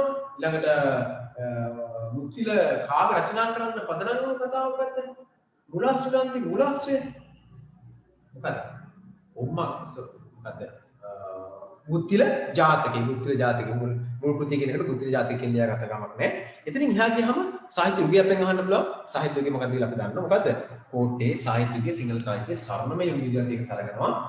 කෝට්ටේ සාහිත්‍ය යුගයේ දේශපාලන ස්ථාවර භාවය, රජතුමාගේ ලැබුණ අනුග්‍රහය, ඒ වගේම ඒ කාල සීමාව තුළ බොහෝ පැවිදි උතුමන් වගේම ගිහි අයද සාහිත්‍ය ගන්න පිවිසීම යනාදී කාරණා නිසා මේ සාහිත්‍ය යුගය විතරම සාර්ථක වෙලා තිනවා. සාහිත්‍ය යුගයේ ස්වර්ණමය සාහිත්‍ය යුගය කියලා සලකන්නේ එම කාරණා නිසා කියලා අපි සාකච්ඡා කරලා තියෙනවා. ඔබ මේ කරන්නේ එම කාරණා මතක් කරගන්න එක. ඉතින් එහාට කියෝ දැන් 500 ජාතක නෙමෙයි. බුද්ධිල කාව්‍යයේ කවි 511ක්. බුද්ධිල කාව්‍යයේ කවි 511. ඒ කවි 511න් ටිකක් තමයි ඔබට මේ පාඩමට අන්තර්ගත කරලා තියෙන්නේ. එතකොට මේ බුද්ධිල කාව්‍යයේ බුද්ධිල කාව්‍ය රචනා කිරීමේ පසුබිමත් අපි අවබෝධයක් අපේ ළමයින්ට තියෙන මේ වෙනකොට. අපි ඒක පොඩ්ඩක් මතක් කරගමු. මොකද්ද මේ බුද්ධිල කාව්‍ය රචනා කිරීමේ පසුබිම් කතාව? දරුවනේ මේ බුද්ධිල කාව්‍ය ඔයගොල්ලෝ දන්නවා රචනා කරන්නේ වැද්දෑවේ හිමියන්. කවුරු වෙනුවෙන්ද කවුරු සඳහාද? ඇත්තටම ගත්තොත් රචනා කරන්නේ තොටගමුවේ ශ්‍රී රාහුල හිමියන් නිසා. මොකද ඔබ දන්නවා මේ ඔයි තොටගමුවේ ශ්‍රී රාහුල හාමුදුරන්ට වඩා හොඳ පාණ්ඩ්‍යත්‍ය ලක්ෂණ පෙන්වන්න කරන හාමුදුරන් වහන්සේ නමක් තමයි වැද්දෑවේ හිමියන්. කියන්නේ රාහුල හාමුදුරුවන්ගේ ගෝල හාමුදුරුවෝ. ඒ කියන්නේ එහෙම නැත්නම් වැද්දෑවේ හිමියන්ගේ ගුරු හාමුදුරුවෝ තමයි රාහුල හාමුදුරුවෝ. මේක පිළිබඳව මේ තමන්ට වඩා තමන්ගේ ගුරුවරයාගේ තමන්ගේ ගෝලයාගේ දක්ෂතාවය පිළිබඳව ඒ තරම් මේ පැහැදුනේ නැහැ. කියන්නේ ඒ තරම් කැමති වුණේ නැහැ. කවුද? රාහුල හාමුදුරුවෝ. ඉගෙන වැත්තේ තමයි කවුද? ගෝලයාගේ දක්ෂතාවය පිළිබඳ ඒ තරම් සතුටුුන්නේ නැහැ. සමහර අය ඉන්න පුළුවන් එහෙම. පුළුවන්. එතකොට කොහොම නමුත් මෙන්න මේක නිසා තවදුරටත් තමන්ගේ පන්සල තුල කවුද වැත්තේ හිමියන් තබා ගැනීම තමන්ගේ ගෝලයා තමන්ගේ පන්සල තුලම රඳවා ගැනීම තමන්ගේ කීර්තිය නැත්නම් තමන්ගේ තියෙන තත්ත්වෙට මතිකුංචකමක් දෝ කියලා හිතලා වෙන්නට ඇති. රාහුල හාමුදුරුවෝ මොකද කරන්නේ? රාහුල වැත්තේ හාමුදුරුවන්ව තම පන්සලෙන් වක්‍රමශීලීව ඉවත් කිරීම සඳහා උපායක් භාවිත කරන නිසා සෑම දිනකම තමන්ගේ අභිත්‍යලවා මොකක් කරනවද? වැත්තේ හාමුදුරුවන්ගේ පාත්‍රයට නැත්නම් දැන් පතන මොකක් කරනවද? කොළ ටිකක් දෙතුන් මතාවකට කොළ ටිකක් බෙදනවා. කොළ කීප අවස්ථාවකදී බෙදනවා. එතකොට මේ තමන්ට අභියෝගයක් කියලා මෙහෙම කරන්නේ. අභියෝගයක් කියලා තමයි එහෙම කරන්නේ. දැන් මේ දවස් කීප හැමදාම මේ වැඩේ කරනකොට එන්නේ යන්න කියන්නේ නැතුව යන්න කියනවා වගේ. පළණු කියා පලා බෙදීම කියලා අපි සාමාන්‍ය වහරට ආවේ ඕක.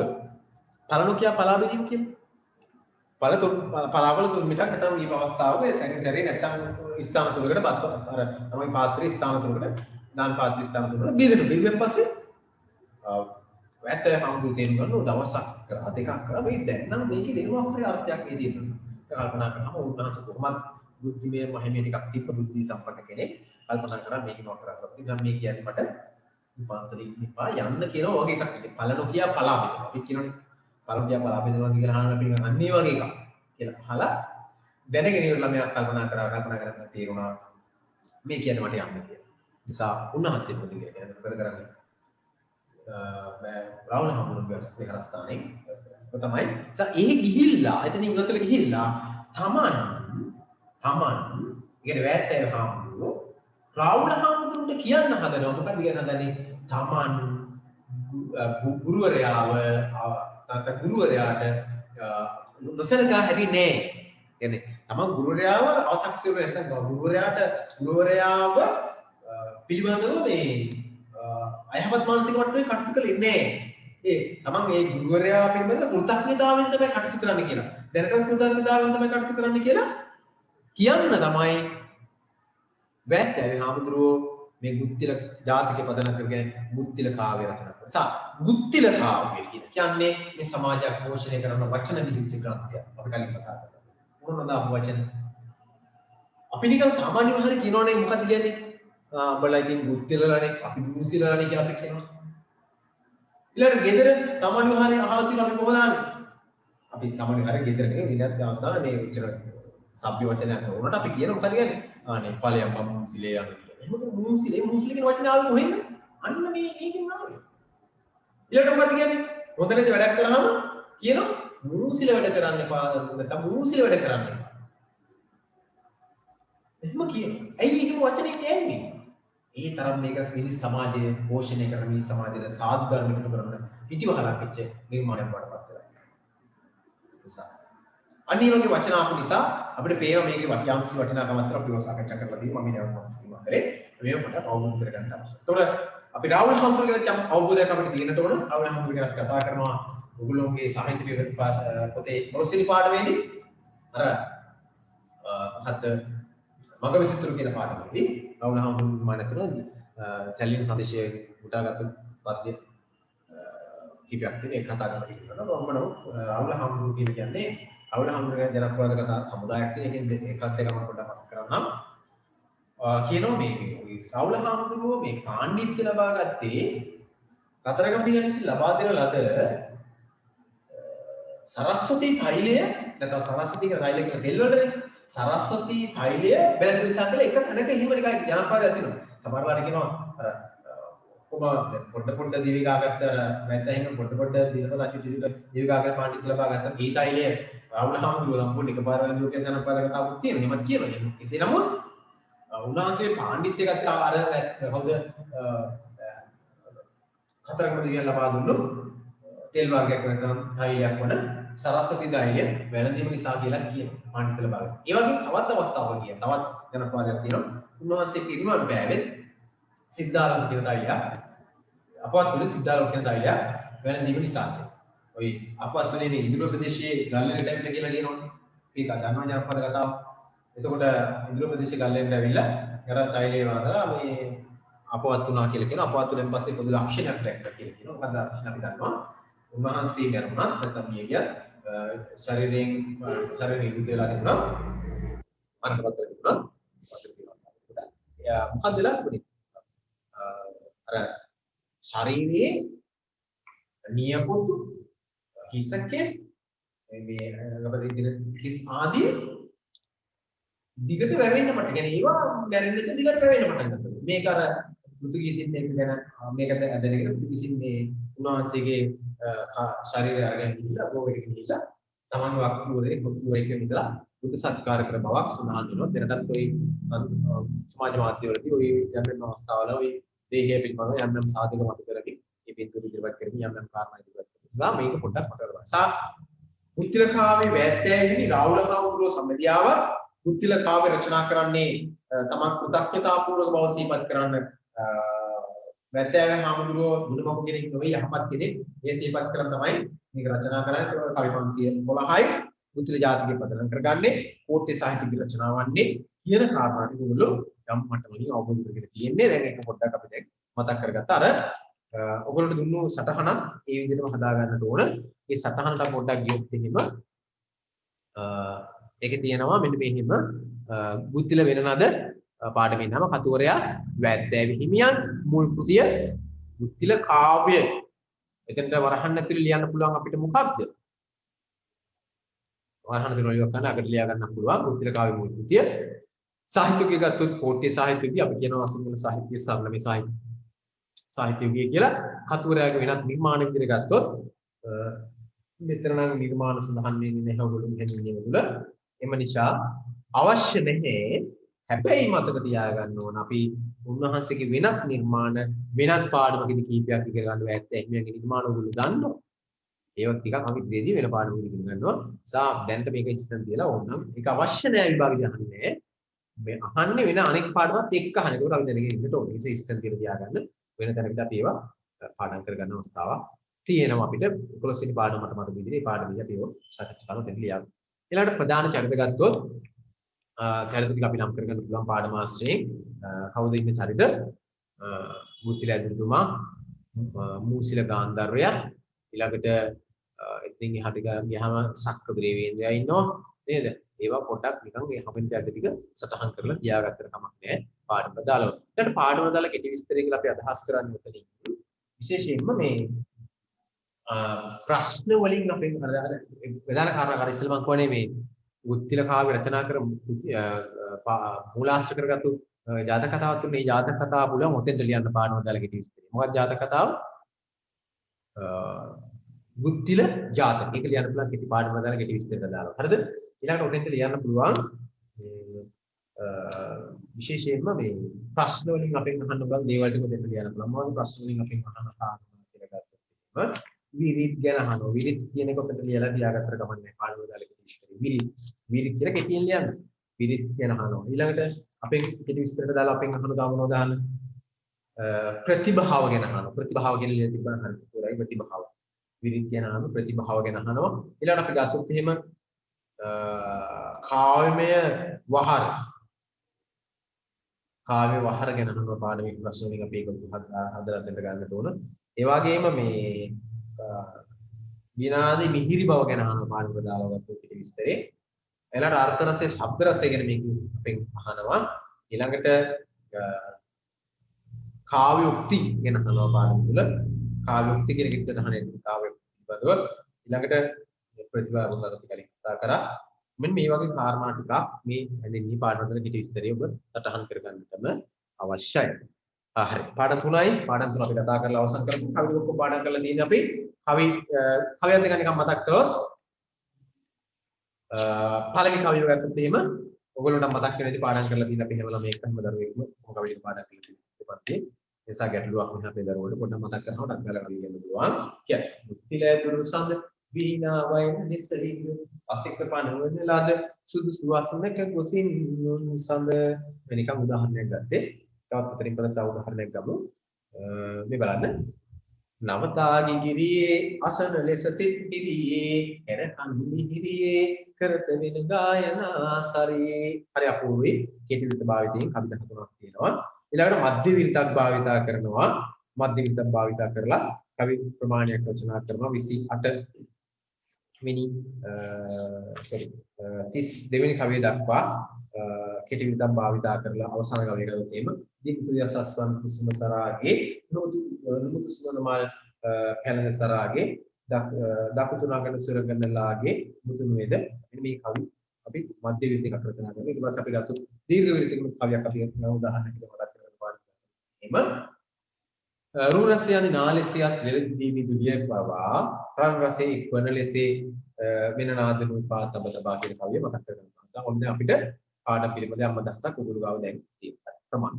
ඊළඟට අපි මම ඔක්කොම කතා කරන්නේ තව එකකින් විතර මේක අවසන් කරනවා පොඩි ඉතින් කතා කරලා තුන්වෙනි පාඩම අපි යනවා කානාහි පානන්ට හැරෙන්නේ ජන කාව්‍යයක්. ඒකේ ඒ හැඳින්වීම තුළ ඔබට මම හිතන්නේ ගොඩක් දේවල් ලියන්න බෑ පාඩම ඉදම ලියන්න පුළුවන්. කතුවරයෙක් නැහැ. ඒක ටිකක් ගහලා තියාගන්න පුළුවන් ඔයගොල්ලොන්ට. ඊළඟට අපිට පුළුවන් අපිට මූල කෘතියක් නැහැ. ඊළඟට සාහිත්‍ය යුගයකුත් නැහැ. නූතන සාහිත්‍ය යුගයක් නැහැ. කතුවරයාගේ වෙනත් නිර්මාණ කියලා ගත්තොත් ඔබ මතක තබා ගන්න ග්‍රන්ථයක් තියෙනවා මෙතන. අර මෙන්න මේ ග්‍රන්ථය මතක තබා ගන්න ඕනේ තමයි සංයුක්ත නිකායට්ට කතාව වන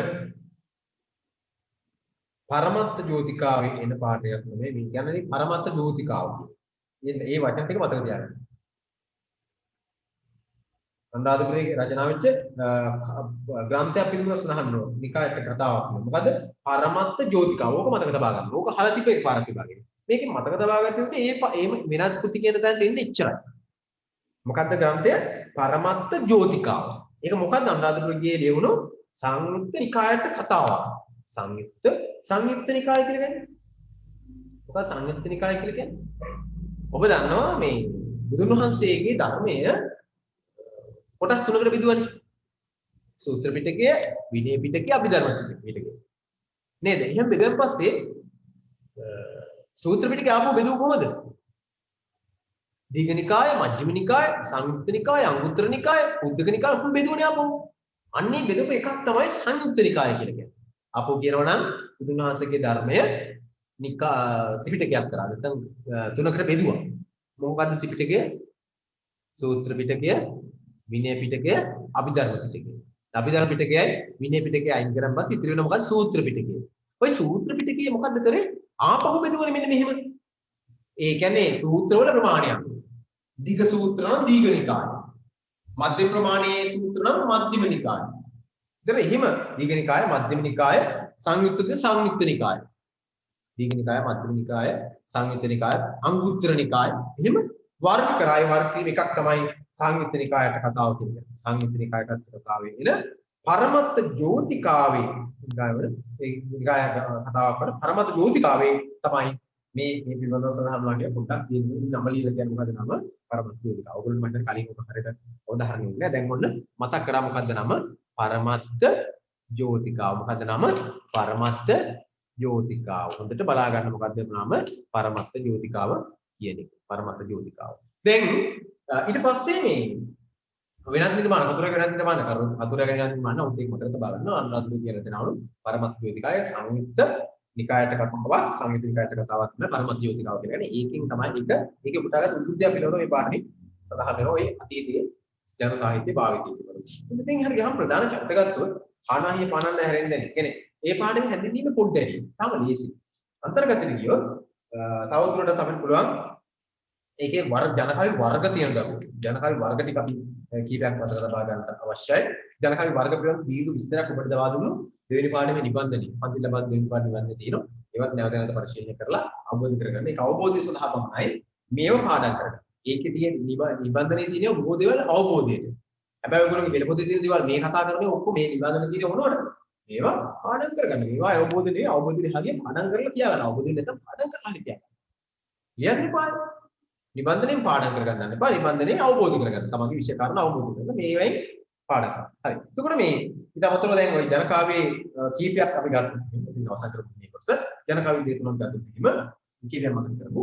පළවෙනි කවිය තුන අපිට මතකයි. මේ උපදේශන කාව්‍ය කියලා අපි ගත්තා. කාව්‍ය ගත්ත කියන විනම නිබන්ධනයේ විස්තරාත්මක විස්තරයක්.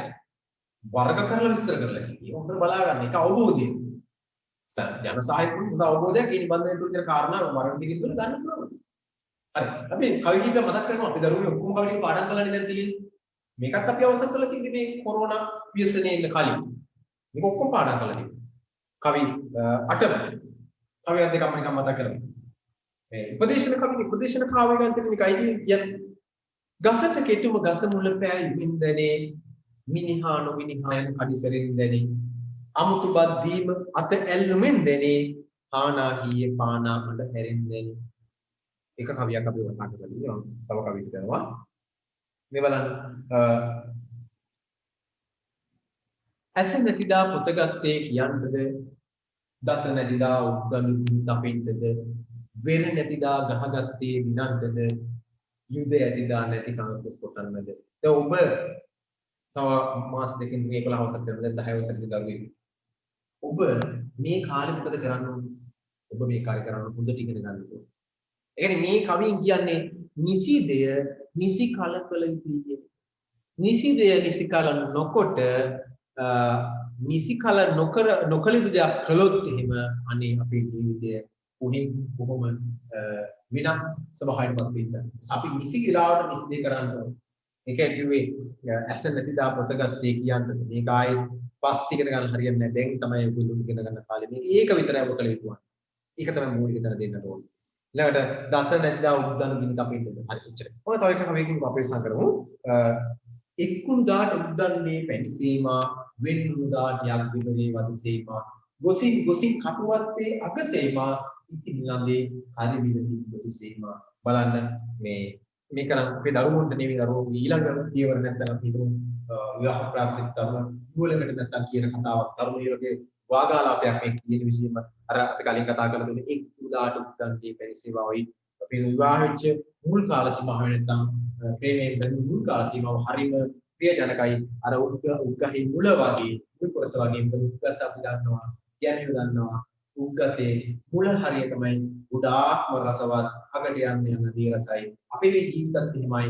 ඒක තමයි ලෝක ස්වභාවය මේක අපි තේරුම් ගන්න ඕනේ. එතකොට මේකේ උද්ගහේ අගට යන්න දී රස වගේ අපේ ජීවිතත් අපිට මුල් අවස්ථාවේ බොහෝ දේවල් අපිට ප්‍රිය වුණාට ක්‍රමානුකූලව එහි නිරතවත් වීම මොකද වෙන්නේ? අපිට මේ නීරසත්වයක් බවට පත් වෙනවන්නේ වගේ තමයි උද්ගහ වගේ. දිනක එකතු වීමත් ඒ වගේ මුල් කාල සීමාව තුළ හරිම ප්‍රියමනාපයි හරිම සංවේදනාශීලී උපස්සේ මොකක්වත් නැහැ. වෙනම රසමී නීරස ජීවිතයක් බවට පත් වෙනවා. ඊළඟට ඒකේ ඊටාම නරක තත්ත්වය තමයි වෙන්නුණු දාට යක් දෙබරේ වදසීම අපි දන්න කතා කරලා තියෙන යක් දෙබර කියලා කියන්නේ. පොළවේ හැදෙන ওই උමං දෙබර වගේ දේවල් කියන්නේ ගහසල හැදෙන ලොකු දෙබර නෙමෙයි. ඒවා හැදෙන්නේ අරඹවල වල. ඒවා ඊටාම විසකුරි අපි කියනවා දෙබරෙකුගේ දෙබරු 7 දෙනෙක්ගේ විස දෙනවා යක් දෙබරයක් නැත්නම් මේ දෙබරෙකුගේ විසේ. ඒ සායකේ ඊටාම විසකුරු දෙබර වර්ගයක්. අපි යක් දෙබර කියලා කියනවා. ඒතර මේ තරම් විස වෙන්නට පුළුවන් වෙන්නුණු දාට යක් දෙබරේ වදසීම. හරිම නීරසයි තාම විසකුරුයි ස්වභාවය. ඊළඟට ගොසින් කියන්නේ ප්‍රයෝජනෙකුත් නැහැ යක් දෙබර. වැඩකුත් නැහැ. ඊළඟට ගොසින් කටුවත්තේ අගසීම. අපේ ජීවිතේ අපි දැන් මොනවත් කරන්න දෙයක් නැහැ. දැන් අපි අපේ ජීවිතය අරගෙන යනවා. මේ අපේ ජීවිතේ යම් මෙදි කරගෙන අරගෙන ආවා. ඇවිල්ලා දැන් අපි ගිහිල්ලා ඉන්නේ මේ කියන්නේ හරි බෞද්ධයේ නැත්නම් අපි කියනවා මේ බෞද්ධ දර්ශනය තුළ පදනම් වෙච්ච මේ කවියක් මේ කවිය. දැන් අපි මේ අපේ සංසාර ගමනේ යමින් ඉන්නවා. දැන් මේ අපිට පුළුවන් මේක විනාශ කරගන්න. හැබැයි මේ භෞතික ලෝකෙ ඉඳගෙන ඒක කරන්න බෑ. මොකද කරන්නේ මේක ආධ්‍යාත්මික ලෝකයේ කියන තැන විදිහට පුළුවන් මේ විනාශ කරගන්න. ඉතින් දැන් අපි මේ දුක් විඳින්න විවාහිත දෙන්නට විවාහ වෙලා විවාහ ජීවිතය ඉස්සරහට ගෙනිහිල්ලා නේ ප්‍රශ්න ඇති කරගෙන දැන් ගිහිල්ලා මුදුනටම ගිහිල්ලා කටුවත්තේ මුදුනට ගිහිල්ලා තියෙන්නේ. දැන් මොකද්ද වෙන්නේ? දැන් මොකද්ද කරන්නේ? ආපස්සට එන්න පුළුවන්ද? අර දුක්ටි ගාපු හිඳින්නට වෙනවා. දුක ඩබල් වෙනවා. එහෙම නැත්නම් මේකෙන් නිමාවටපත් කරන්න මොකද්ද කරන්න ඕන? එක්ක කටුවත් අගනේ ඉන්න දැන් ඕන බිමට පැනලා මොකක් කර ගන්න වෙන්නේ. එහෙම කරන්නේ නැහැ. මම කියන්නේ එහෙමත් කරගෙන අවස්ථා තියෙනවනේ.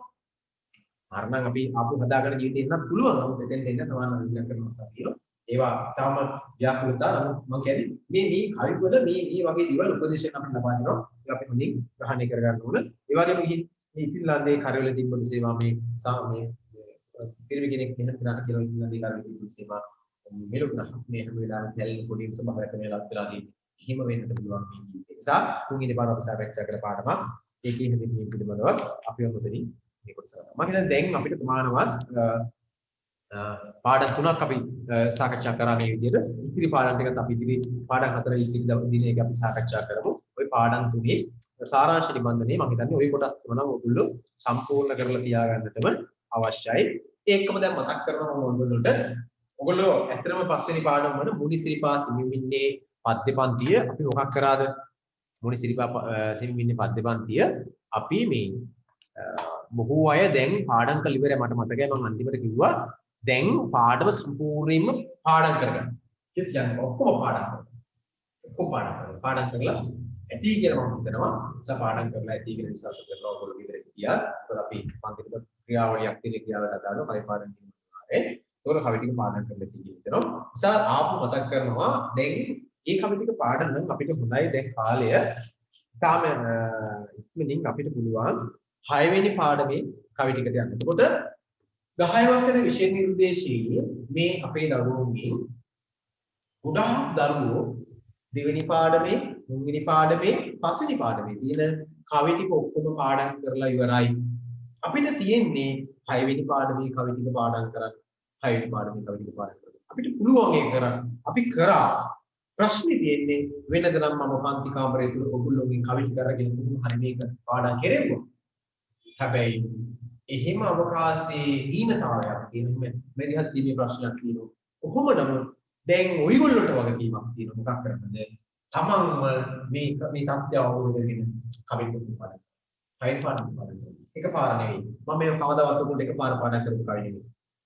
ඔයගොල්ලෝ ක්‍රමානුකූලව පාඩම් හැමදාම පන්ති ආවනම් හැමදාම කවි ටික පාඩම් දුන්නා නම් අපි දවසට කවි දෙකක් තුනක් පාඩම් කරලා, يعني සතියේ කවි දෙකක් තුනක් පාඩම් කරලා අත් කරගත්තු කොටසක් තමයි කවි ටික පාඩම්. නිසා මේ ඔයගොල්ලෝ ඒ විදිහටම අනුගමනය කරන් ඔයගොල්ලෝ ගෙදරින් කාල සීමාව තුළ 6 වෙනි පාඩමේ කවි ටිකක් පාඩම් කරගන්න. දෙයියනේ කියලා අපිට 10 වසරට දාලා සම්පූර්ණ පද්‍ය පන්ති 4ම අපිට පාඩම් වෙලා අවසන් කරගෙන ඉන්න කියාව. වටිනවල මේ අපි විභාග ඉටු කරලා පාඩම් කරනවට වඩා අපි කලින් පාඩම් කරලා සූදානම් කරලා තියාගත්තා අපිට හොඳ ලකුණු ප්‍රමාණයකට නැත්නම් හොඳ පහසුවක් අපිට ලැබෙන විභාගෙදී. ඇයි ප්‍රශ්නයක් නේ අපිට මේ කියන්නේ පාඩම් කරලා දින අපි ඉතින් දැන් හරි සෑහෙන විභාගයක්. විභාගෙට නෙමෙයි අපේ පෞද්ගලික ජීවිතවල අපිට කවුරු හරි මේ පාඩම් කරන දේවල් වටිනවා. වනපොත් කීම අපේ ඓතිහාසික ඉතිහාසයේ ඉඳලා පැවතෙන හැදෑරීම් ක්‍රමයක්. වනපොත් කළ දේවල් වනපොත් කළ යුතුයි. හැබැයි වනපොත් කළ යුත්තේ අවබෝධයෙන් මේකත් මත තබා පාඩම් කරන ඕන දේවල් පාඩම් කරගන්න. අවබෝධ කරගන්න දේවල් අවබෝධ කරගන්නට ඒකත් ඕන දේවල් මත බලන්න. මේක කාරණා වල කොට දැසක් දෙකකියව තියෙනවා. ඊළඟට මේ මම මෙතනින් නවත්තන්නම් දැන්. නවත්තලා මම යනවා ව්‍යාකරණ නිබන්ධනයේ පොඩි අදහසක් ඔයාලත් දිනේ ව්‍යාකරණ නිබන්ධනය මම පන්ති හිටපුවාම මම දීලා දෙන්නේ. නැත්නම් වෙබ්සයිට් එකෙන් ගන්නද මම WhatsApp එකේ මේ notice එකක් දැම්මම මම වෙබ්සයිට් එකෙන් ඒක ලබා ගන්න කියලා. ලබා ගත්තා වූ නැත්නම් කමක් නැහැ. උලියා ගත්තා කමක් නැහැ යන්නේ. ඔක්කොම ඕනේ අවශ්‍ය ප්‍රමාණයට තියෙනවා. ඔයගොල්ලෝ මතක තබා ගන්න. අපි ව්‍යාකරණ නිබන්ධනයට යමු. ළඟට මේකේ මේ අපි මේක අවසන් කරමු දැන් මෙතන අපි වෙලාව ආවොත් අපි නැවත මම ගිහුවා පස්වෙනි පාඩම පිළිබඳව යම් කිසි අදහසක් අපි අද මේ සාකච්ඡා කරගන්න ඕන. මොකද ඊපස්සේ මේ කියන ප්‍රතිපත්තිය පිළිබඳව ඒකට වෙලාව තිබුණොත් අපි එතනට යමු. නැත්නම් අපි දැන් මේ කොටස අපි මේක අවසන් කරලා අපි යමු ව්‍යාකරණ කොටසට. ව්‍යාකරණ වලට යන්න කලින් මම කැමති මේ පාඩම් හත නැවත වතාවක් කරන්න පාඩම් හත විතරක්. පළවෙනි පාඩම ගත්තොත් එහෙම අපි දන්නවා සතර කම්මන්තනේ පාඩම.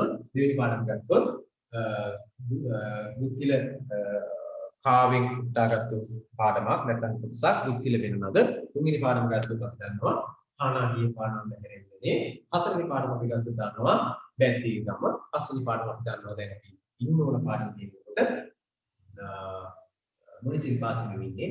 හයවෙනි පාඩම ගත්තොත් හයවෙනි පාඩමේ තියෙන්නේ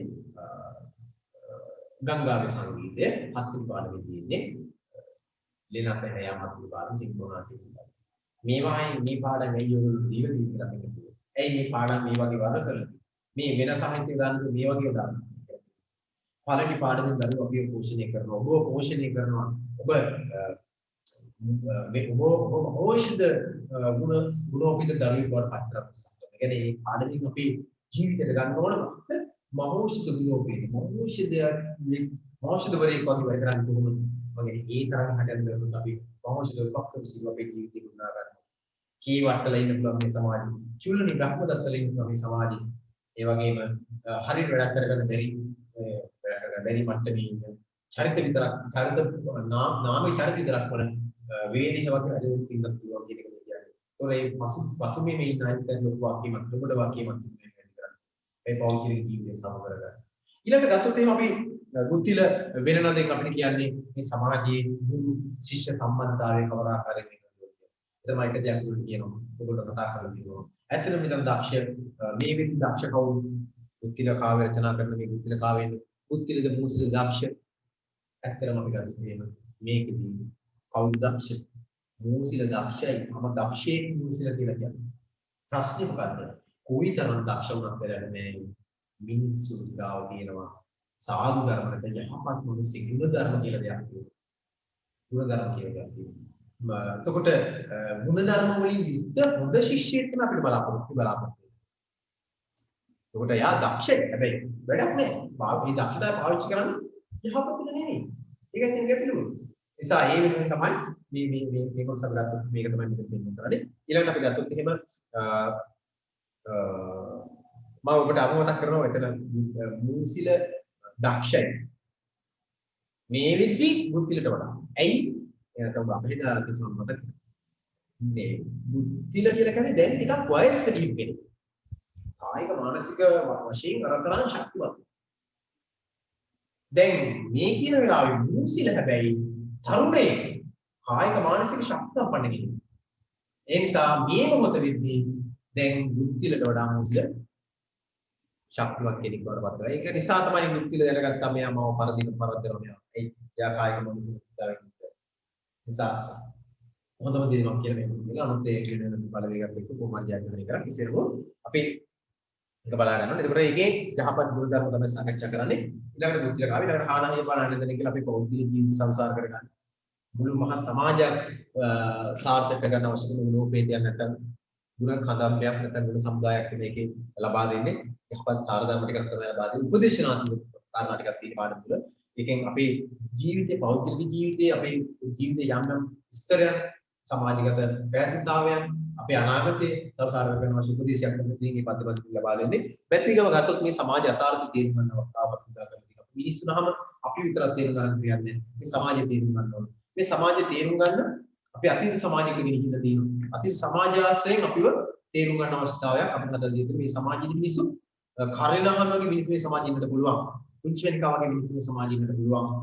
කියන පණිවිඩය පාඩම් වලින් අපි අරගෙන ඉවරලා අපි ගැන විතරක් හිතන වෙනකොට මේ සමාජයෙන් ඉන්නත් අවශ්‍ය අවකාශ හදා ගන්න අවස්ථාව හදා දෙන්න. මුනිසිපල් සිවිල් කියන නිර්මාණය ගත්තොත් පාඩම ගත්තොත් දරුවනේ ඕගොල්ලෝගේ ජීවිතය තුල යම් යහපත් ගුණධර්ම වර්ධනය කරන අවශ්‍ය කරන වටිනාකමක් හදලා රට ගැන අභිමානයක් ඇති කරන ගුණධර්ම රට තමයි ඒක දේශාභිමානය දේශ වාත්සල්‍ය ජාතික අභිමානය මේ සියල්ලම අපේ තුල ඇති කරගන්න තමයි පද්‍යමන්ත්‍රය රචනා කරලා තියෙන්නේ. පද්‍යමන්ත්‍රය ඔබට ඉදිරිපත් කළා තියෙන්නේ. මේ පද්‍යමන්ත්‍රය ඔබගේ විභාගෙදී උත්තර ලියනවා වගේම ඔබගේ පෞද්ගලික ඔබේ ජීවිත සංසාර වේතුයි. මේ දේශය ගැන අපි සිතිවිල්ලක් ඇති වෙනකොට දේශයේ ආරක්ෂක බවට පත් වෙන්න ඕන කියන පණිවිඩය මේ නිර්මාණය කරලා තියෙනවා. අපේ රට ගැන තමයි නිර්මාණය කරන්නේ. රටට අවශ්‍ය කරන මුළුමනින්ම පරම්පරාවක් ඉදිරියට නිර්මාණය කරලා තියෙනවා. ඉතින් අපි ගත්තොත් එහෙම ගංගාවේ සංගීතය අපි පරිසරය ආදරය කරන මිනිස්සු බව අපිට පසක් කරලා දෙන නිර්මාණයක්. කියන අපිට අතොත් එහෙම අවසාන පාඩම ලේනාත හැරයම් කියන පාඩමේ ලේනාත හැරයම් කියන පාඩම ගත්තොත් එහෙම ඒ අවසාන පාඩම. ඒකේ තියෙන්නේ මතක තබා ගන්න මිනිස්සු තේරුම් ගන්න. ඔයා තේරුම් ගන්න. සිංහබහු නාට්‍යයේ සිංහය කියලා ගැන මම කලින් කතා කරලා තිබුණා. සිංහබහු නාට්‍ය සිංහයාගේ චරිතය කියලා කියන්නේ ඔබගේ විදිහට පියාවන්න පුළුවන් නැත්නම් පිරිමි පාර්ශ්වයේ වැඩි පියාවන්න පුළුවන් සංසන්දනය කරන්න සිංහබහු නාට්‍යයක්. සිංහබහු නාට්‍යය කියන්නේ සිංහයා චරිතය. ඊළඟට සිංහබහු නාට්‍යයේ මවගේ චරිතය හරියට ඔබේ විදිහට මව හෝ ඔබගේ විදිහට වැඩිමහල් ස්ත්‍රී පාර්ශ්වයට වැඩිමහල් කාන්තාවන් පුළුවන්. මොහොතුනේ තිබුණා ලෝකේ ගැන තමයි ඉස්සරහට. ඔබගේ නිවසේ ඉන්න කාන්තාවගේ ස්වභාවය තමයි සිංහබහු නාට්‍යයේ සිංහසීවි. එතනින් පස්සේ ගත්තාම ඔබගේ කවුද ගෙදර ඉන්න පිරිමි ඔබ පන්තියේ දරුවෙක් නම් පිරිමි දරුවෙක් නම් ඔබ තමයි මේ සිංහ බව නාට්‍ය සිංහ බව අපේ දරුවනේ ඔතන අපේ දරුවෝ මේ අපේ එහෙම දරුවෝ තමයි මේ සිංහ බව නාට්‍යයේ ඉන්න සිංහ සීවලිලා මේ සමාජ විවරණයක් කරන්නේ චරිත වෙන්නේ විවරණය කිරීමක් කරන්නේ සමාජ විද්‍යාත්මක සම්බන්ධතාවයක් තියෙන සිංහ බව නාට්‍යයේ පෙළගස්සලා තියෙන්නේ ඉතිහාසයේ කෙසේ නමුත් සිංහ බව නාට්‍යයේ තුන අන්තර්ගතයෙන් අපේ ජීවිත සම්බන්ධ කරගන්න ඉන්නේ ඒ විදිහට. හරිනේ? හරි. එහෙනම් අපි ඔතනින් නවත්තමු මේ කොටස මෙතනින් එහා කතා කරන්න අවශ්‍ය නැහැ. ඔබ මම පාඩම් 3ක් අපි සාකච්ඡා කරා. ඉතින් පාඩම් 4ක් අපි කතා කරලා තව දවසකින් මේ කොටස සමාන කරගමු. මෙන්න මෙහෙම වැඩක් උගුරු කරන්න ඕනේ. ඔබ මේ සටහන් මේක නිමාවටපත් කරලා මට පෙන්වන්නට ඕනේ. කොහොමද පෙන්වන්නේ? අපි දවසක් කියනවා මේ අභ්‍යාස නිබන්ධන අරන් එන්න කියලා කියනවා. අපි දැන් මේක නිකන් සාකච්ඡා කරලා නිකන් ඉන්නේ නැහැ. මේක ඔක්කොම බලන්න. දැන් ඔබට මේ දින කොටස මම මේක බලන්න කොහොමද? ගෙන්න ගන්නවා. මාසික දවස්. දැන් උණු නිබන්ධන කියන්නේ එනවා වගේම මේ විඥාන නිබන්ධන වල අභ්‍යාස තියෙන ගොඩක්. දැන් මම අද කතා කරන නිබන්ධනයේ අභ්‍යාස තියෙනවා. සාහිත්‍ය නිබන්ධනයේ අභ්‍යාස තියෙනවා. ඔබ කරන්න ඕනේ. කරලා නැවත බාර දීලා ආයෙ අරගන්න ඕනේ. දැන් ඔබට මේ නිබන්ධනය සම්පූර්ණ කරන්න. මේකම හෝ මේ වගේ ආකෘතියක් හදන්න. එහෙම කරන්න ඕනේ. හරිද? එහෙම කළ යුතුයි. බලමු අපි ඔයගොල්ලන්ට පුළුවන් මේ මම අර කිව්වා වගේ ඔයගොල්ලෝගේ DTF එක අවුල්ලා තියාගන්න. ඒකට පහසු වෙයි. එතකොට පාඩම් කරනවා. ඊට සාහිත්‍ය කොටස මම උතරින් අවසන් කරනවා. ඔබ මේකේ හඳුනා ගන්න ඔබ පාඩම් කළේ පාසෙ කියන දසුත් ගන්න එක මේ කතා කරේ.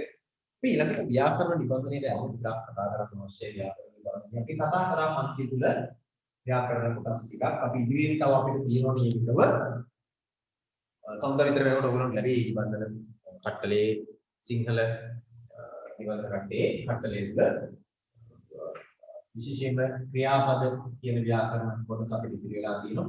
නිබන්ධනය ලැබෙනවා සෞන්දර්යතර වෙද්දී. ඊළඟට අපිට ලැබෙනවා මේ පස්වෙනි පාඩමේ සාහිත්‍ය පාඩමේ නිබන්ධනය ලැබෙනවා ඉතිරිදී. ඊළඟට අපිට ලැබෙනවා පස්වෙනි කියන්නේ හත්වෙනි නිබන්ධනය ලැබෙනවා. පහය ලැබෙනවා. ඊටම ඔයගොල්ලෝ ටිකක් සාකච්ඡා කරනවා. හත්වෙනි පාඩම කතා කරලා ඊළඟට හත්වෙනි පාඩමේ ඉතිරිදී. ඒක දැන් කතා කරලා ඉන්න ලබා දෙන්නේ. ඊළඟට මේ ඔය දෙක තමයි ඉස්සරහින් ලැබෙන්නේ. දැන් අද මේක කතා කරන්න තියෙන එක අපිදී. අද ඔයගොල්ලෝට මම නිබන්ධනයක් මුලක් කරගන්න එකතු කරලා තියෙන්නේ අපේ වෙබ්සයිට් එකට. වාක්‍ය රීති කියන නිබන්ධනය. මේ වාක්‍ය රීති කියන නිබන්ධනය අපේ දරුවෝ දන්නවා මේ අන්තිමේ මොකක් කරන්නේ? ඒකෙන් යම් ප්‍රමාණයක් සාකච්ඡා කරලා උත්තර ලියලා මම ඊළඟ බලලා දුන්නා. දැන් මේ වෙලේ කුමාරි කරන්න වෙනවා. වැඩ කරගන්න ඕන නැත්නම් ඒක අසාර්ථක වෙනවා. ඒ නිසා ඒ ඉන්න තියෙන ඔබට ලැබෙන නිබන්ධනය බලන්න වාක්‍ය රීති නිබන්ධනය ඔයගොල්ලෝ තියෙනවා නම් ඔබට දීලා තියෙන වාක්‍ය රීති ඔය කියනවා අපිට දෙන්න වාක්‍ය රීති නිබන්ධනය පොඩ්ඩක් බලන්න ඔයගොල්ලෝ දීලා තියෙන ඒ වාක්‍ය රීති නිබන්ධනයේ මේක මම ඔයගොල්ලන්ට දෙන්නම් පොඩ්ඩක් මෙන්න මෙහෙම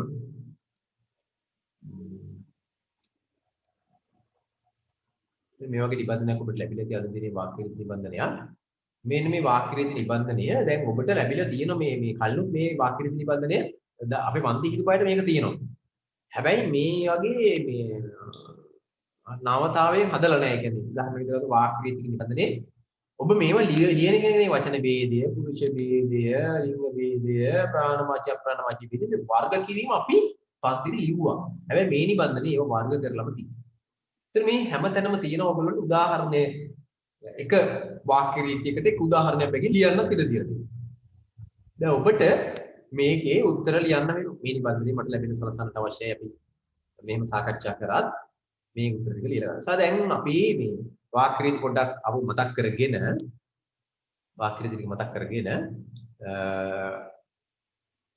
කලින් දැන් කතා කරපු වාක්‍ය රීති මතක් කරගෙන අපි තව කීපයක් අන්තිමේ ඉතින් වෙලාවකින් කල්පනාකරණය කරගෙන බලමු උත්සාහ කරමු. ලැප්ටොප් එක ඕනේ. හරි මම මේ මොන හරි ගැටලුවක් තියෙනවා අහන්න පුළුවන් දැන් මේ වෙලාවේ. ගැටලුවක් නැහැ. මයික් එක ඔෆ් කරන්න ඕන. කතා කරන්න අවශ්‍යතාවයක් තියෙනවා විතරයි.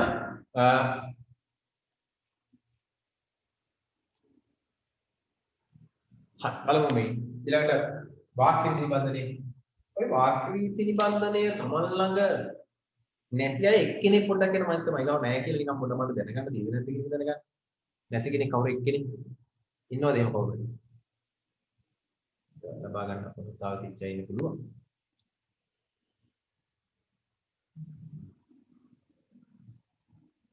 හරි කමන්නේ අපි මේ කරගෙන යන්නේ ඉස්සරහ. වාක්‍ය ටික. වාක්‍ය ටික බගාව තියෙනවා ඒකම පොඩි පැහැදිලි කිරීමක් කරලා මූලික කාරණා ටික අපි පැහැදිලි කරගෙන ඉතින් පන්ති තුල පොඩ්ඩක් පැහැදිලි කිරීමක් කරලා මේක අවසන් කරගමු. වාක්‍යයක් උත්තරකයට සම්බන්ධයේ වාක්‍ය රීති කියන එකේදී මේක වටින්නේ ඇයි? සමහර මේක අව탁සිරු කරලා ඉන්න වාක් පේනවා පන්ති මොදැක්ක මේක ඉච්චර තරගිලා ගන්න. හැබැයි මේක වටින්නේ ඇයි? වාක්‍ය විපාඩම. දරුවෝ වාක්‍ය විපාඩම අපිට වටින්නේ පළවෙනි ප්‍රශ්න පත්‍රයේ ප්‍රශ්න දෙකේ සිට පහ දක්වා එනවා. දෙවෙනි ප්‍රශ්න පත්‍රයේ 1 2 3 5 කියන ප්‍රශ්න හතරටම ඍජුවම අහනවා වාක්‍ය රීති සම්බන්ධ ගැටලු. මොකද පළවෙනි පේපර් එකේ ඊට පස්සේ හතරේ වාක්‍ය ප්‍රශ්න තුන හතරක් එනවනේ කොහොමද දෙන්නේ? පාසලහන් වැකි වාක්‍ය වලින් නිවැරදි වාක්‍ය තුනක් මොකක් එකක් එනවා. හරිද? එහෙම එනවා. පළවෙනි පේපර් එකේ දෙවෙනි පේපර් එකේ කෙටි ප්‍රශ්න විසඳන්න අනිවාර්යයි. ඊළඟට දෙවෙනි ප්‍රශ්නෙට අහන්න.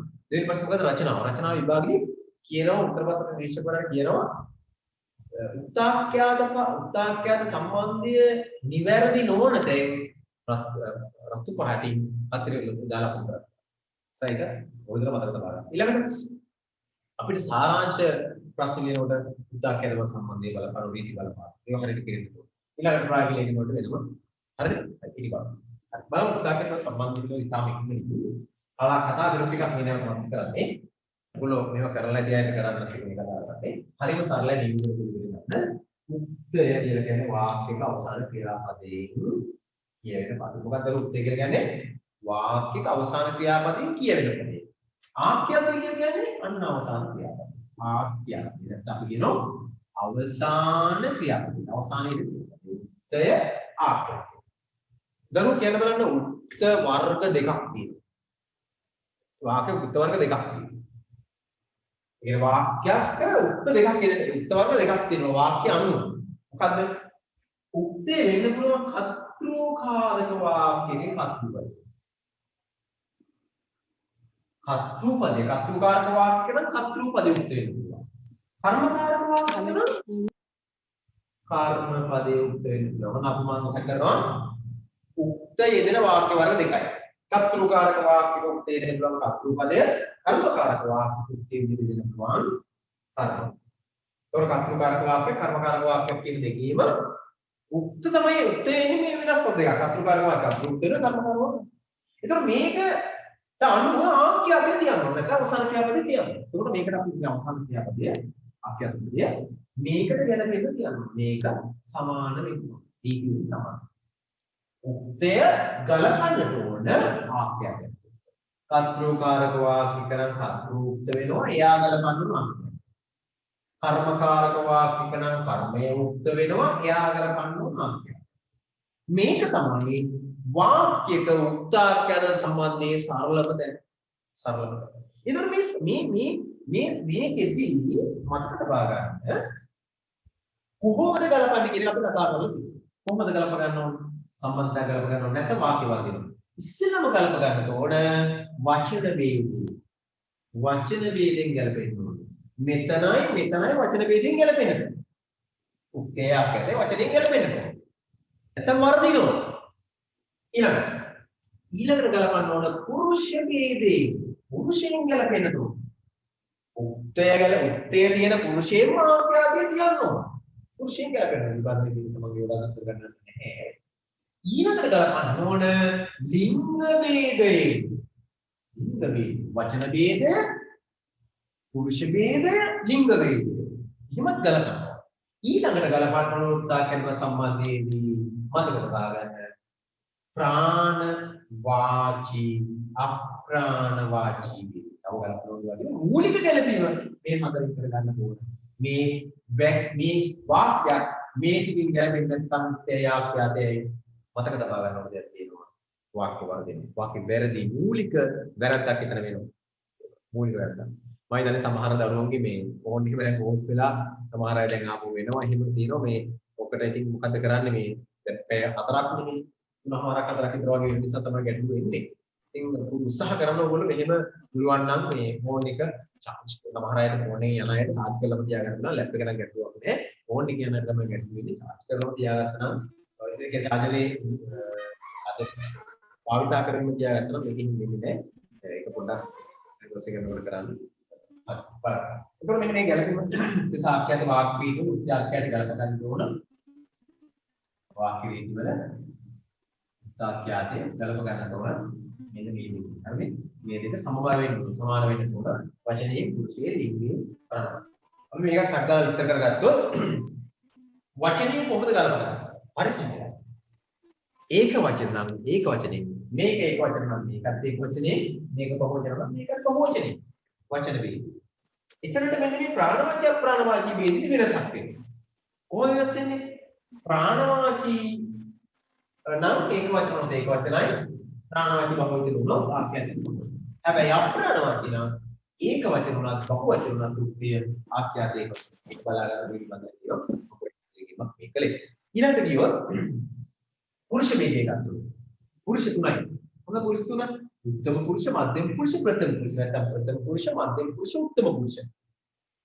උත්තම පුරුෂයෙන් උත්තය තියෙනවා නම් කර්මයේ හෝ කර්මකාරක වාක්‍යයක වස්තුකාරක වාක්‍යයේ උත්තය තියෙන්නේ උත්තම පුරුෂයෙන් නම් ආඛ්‍යාතයක් නීමුවන උත්තම පුරුෂයෙන් තියෙනවා. මේක තමයි ගලපනවා. කර්තෘකාරක හෝ කර්මකාරක වාක්‍යයක උත්තය තියෙන්නේ මධ්‍යම පුරුෂයෙන් නම් ආඛ්‍යාතයක් මධ්‍යම පුරුෂයෙන් තියන්නට ඕන. කීප වලින් අවසන් වෙනවා කියන එකයි කියන්නේ. ඊළඟට කර්තෘකාරක හෝ කර්මකාරක වාක්‍යක උත්තේ තිබෙන්නේ ප්‍රථම පුරුෂයෙන් නම් ආඛ්‍යාතයක් ප්‍රථම පුරුෂයෙන් කියන වර්තමාන කාලයකට කීප වලින් අවසන්. ඕක මතක තබා ගන්න. එහෙනම් වචන වේදයෙන් ගලපන්න ඕනේ පුරුෂ වේදයෙන් මේ දෙකොල්ල ගලපන්නට ඕනේ. මෙයා ගලපන්න ඕනේ කියන්නේ. ගැලපීම හරි වටිනවා. ඒක තමයි අවතීන්නේ. හරිනේ? හරි. ඊළඟට ලිංග වේදය. ලිංග වේදය අතර කතා කරනවා. ලිංග වේදය ගත්තොත් එහෙම ලිංග වේදය කියන කාරණාව ගත්තොත් එහෙම ලිංග වේදයේ බලපාන්නේ ලිංග වේදන දාලා තියෙන ඇත්තටම එක රීතියයි ලිංග වේදයේ බලපාන්නේ කවරාකට කියලා ගත්තොත් එහෙම අතීත කාල සහ අනාගත කාල මොන කාලද අතීත කාල සහ අනාගත කාල මොන වාක්‍ය වලටද ඒක වචන වාක්‍ය වලට විතරයි මේක බලන්න අතීත කාල සහ අනාගත කාල ඒක වචන වාක්‍ය වලට විතරයි ලිංග වේදයෙන් වෙනස දක්වන්නේ බලපෑමක් වෙනසක් දක්වන්නේ. ඒක නිසා අපි ගත්තොත් එහෙම ඔහු අතීත කාලයෙන් කිව්වොත් ඔහු කලේ කියලා අපි අවසන් කරනවා. කලේ. අනාගත කාලයෙන් කිව්වොත් කරන්නේ තමයි අපි අතීත කාලය කියලා ගන්නවා. ඒක එකයි. කලේ කරන්නේ. ඔහු නම් මේ අතීත කාලේ අනාගත කාලේ නොවසන් වෙනවා. හැබැයි ඔහු කියන එක වචනේ ඇය කියලා ගත්තොත් ඉස්සෙල්ලම නැත්නම් ඈ කියලා ගත්තොත් ඈ කලේ කියන්නේ කොහොමද කියන්න ඕනද? ඈ වේදනේ නේද? අපි ඔහු කියන එක ඈ කියලා ගත්තොත් ඔහු කියන එක ඈ කියලා ගන්න. ඈ කියන එක ඔහු කියන එක කලේ කොට ඈ කියන එක කොහොමද කියලා නේද? ඈ කියන එක කලේ කියන්නේ බෑ. කොහොමද කියන්න ඕනද? කියන්න ඕන කලාය. ඊළඟට අනාගත කාලයෙන් ඔහු කියන එක කරන්නේ කොට ඈ කියන එක කරන්නේ කියන්න බෑ කරන්නේ කියලා උදාහරණයක් ගන්නලා කියන්න අවශ්‍ය. මේක මතක තබා ගන්න ආඛ්‍යාතයේදී ස්ත්‍රීලිංග බලපෑමක් කියන බලපාන්නේ එක වේදේ බලපාන්නේ අතීත කාලයේ සාමාන්‍ය කාල ඒක වචන උක්ත ප්‍රාණවාචී උක්ත වලට පමණයි කියන එක සාමාන්‍ය අපි කතා කරලා තියෙන එක තමයි ඒක මතක තබා ගන්න යුතුයි කියන එක අවබෝධ කරගන්න. ඊළඟට ගත්තොත් තා පොඩි වෙලාවක් අපිට තියෙන්නේ මේ වචන වේදය කියන එක ඔය අවසානික ප්‍රාණවාචී අප්‍රාණවාචී වේදේ අපි කලින් කතා කරා. ප්‍රාණවාචී ප්‍රාණවාචී අප්‍රාණවාචී වේදේ ප්‍රාණවාචී කියන විතර වචන වේදේ ප්‍රාණවාචී කියනම ප්‍රාණවාචී නම් ඒක වචනොත් ඒක වචනයි බහුවචන බහුවචනයි අප්‍රාණවාචී නම් ඒක වචනොත් බහුවචන තාක්ෂාතය මතක තබා ගන්න ඒක වචන වේදේ ඒක අපි කතා කරලා තියෙනවා. ඉතින් ඔය ටික මේ මම සාරාංශයක් පැහැදිලි කළේ මේ සාරාංශ හැම වෙලාවෙම තියාගන්න ඕනේ. කර්මකාරක වාක්‍යයකට මේක මේ ගැලපීම කරගන්න. කර්මකාරක වලදී මේ ගැලපීම කරන්න. කර්තෘකාරක වලත් මේ ගැලපීම කරන්න. කර්තෘ ආඛ්‍යාතේ ගලපන්න. කර්මයේ ආඛ්‍යාතේ ගලපන්න. ගලපන්නේ මොනවයිද? වචන ભેදයෙන්, පුරුෂ ભેදයෙන්, ලිංග ભેදයෙන්, ඒ වගේම අපිට පුළුවන් ගලපන්න කොහොමද ප්‍රාණවාචී අප්‍රාණවාචී ભેදය. මේ ගැළපීම අනිවාර්ය කරනවා. ඒක තමයි උත්සාහ කරනකොට ගලපනවා කියලා අපි කියන්නේ. ගැළපුවොත් තමයි එතනින් හා තියෙන වාක්‍ය රීති වලට යන්න පුළුවන්කම තියෙන. එතනින් හා තියෙන වාක්‍ය රීති වලට යන්න පුළුවන්කම තියෙනවා. හොඳයි.